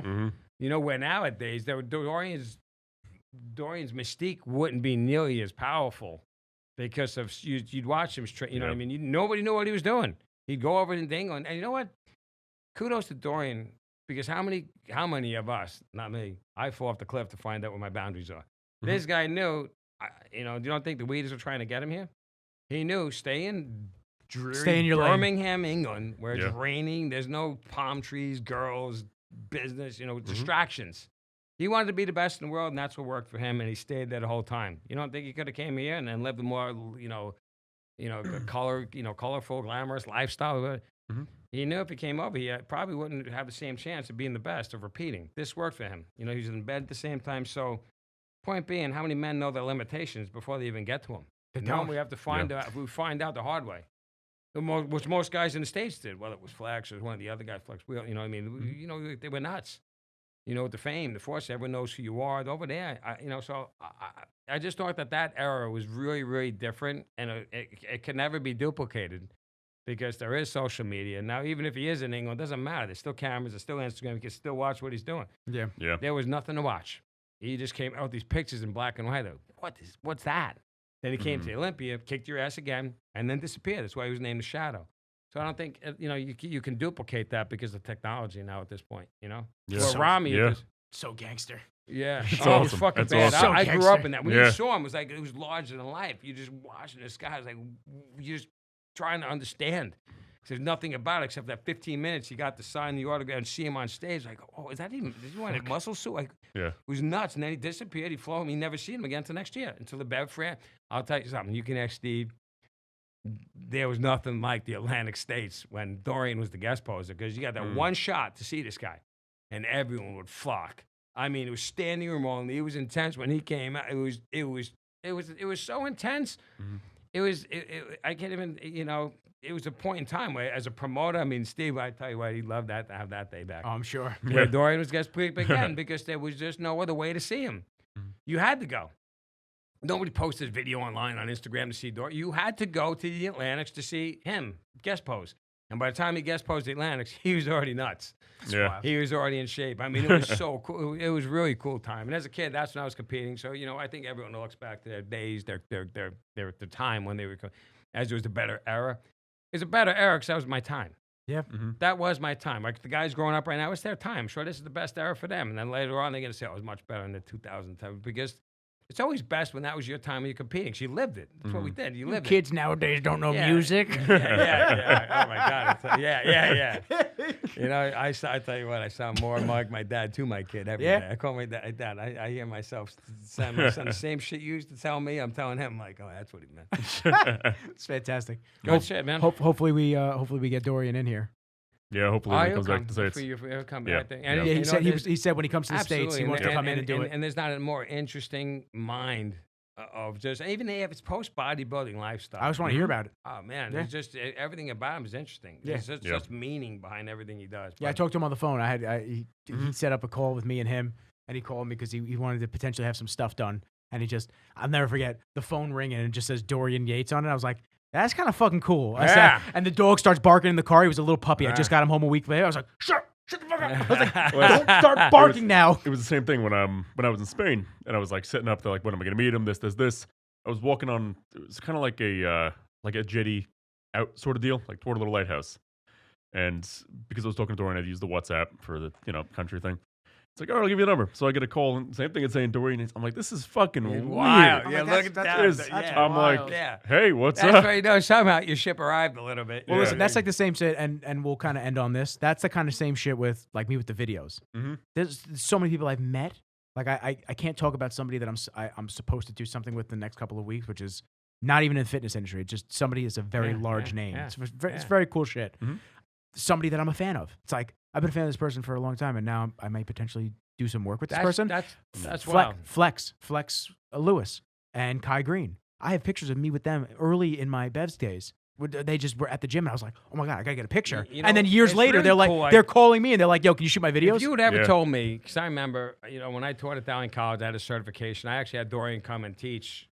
He lectured at the college with me one time, and then afterwards, me, Steve, Dorian, we went to Tellers afterwards. If you would have told me back in '93 when Dorian was like King Dorian. that Dorian's gonna be doing lecturing really for me at Dowling, and then we're gonna go out to Tellers afterwards with me, Steve, just like this, and And he came to my gym a couple times. I know him pretty well. It was you'd be like, no way, that's just real. Like, you know what I mean? Like, and then like yourself, you get to know these guys, and then you just get to know that they're just guys. They're just people. They're just people. Yeah. There's an aura about them that makes them People larger. on different life paths. Yeah. And then you realize that you're experiencing it now, and that's exactly what I brought up. It's just wild. Like they're just there's no difference. I mean, they just happen to be whatever, successful, whatever, but they're still they still put their pants on the same. That's the end of the story. Love that. Yeah. Love that. Yeah. Anyhow, this was pretty cool, guys. Listen, I want to thank you for coming in. Yeah, seriously, I appreciate you coming down, having a drink Definitely. with us, chatting it up. Yeah, man. How can people get in touch with you if they want to talk to you about your gym, coaching, anything like that? Yeah, sure. So my Ironworks training team is my Instagram handle on Instagram. And my email is pj.neville, Neville, 1986, the year I graduated, .com. All right, it's pj.neville, 1986 at yahoo.com. And if you have any questions on this, I'd love to hear it. Boom. On that note, I'm going to have John kick this outro. Cool. So I'd like to thank everybody for tuning in this week's episode of The Voice. And Rizzles joined by none other than Paul Neville. Let's go, baby. Thank you.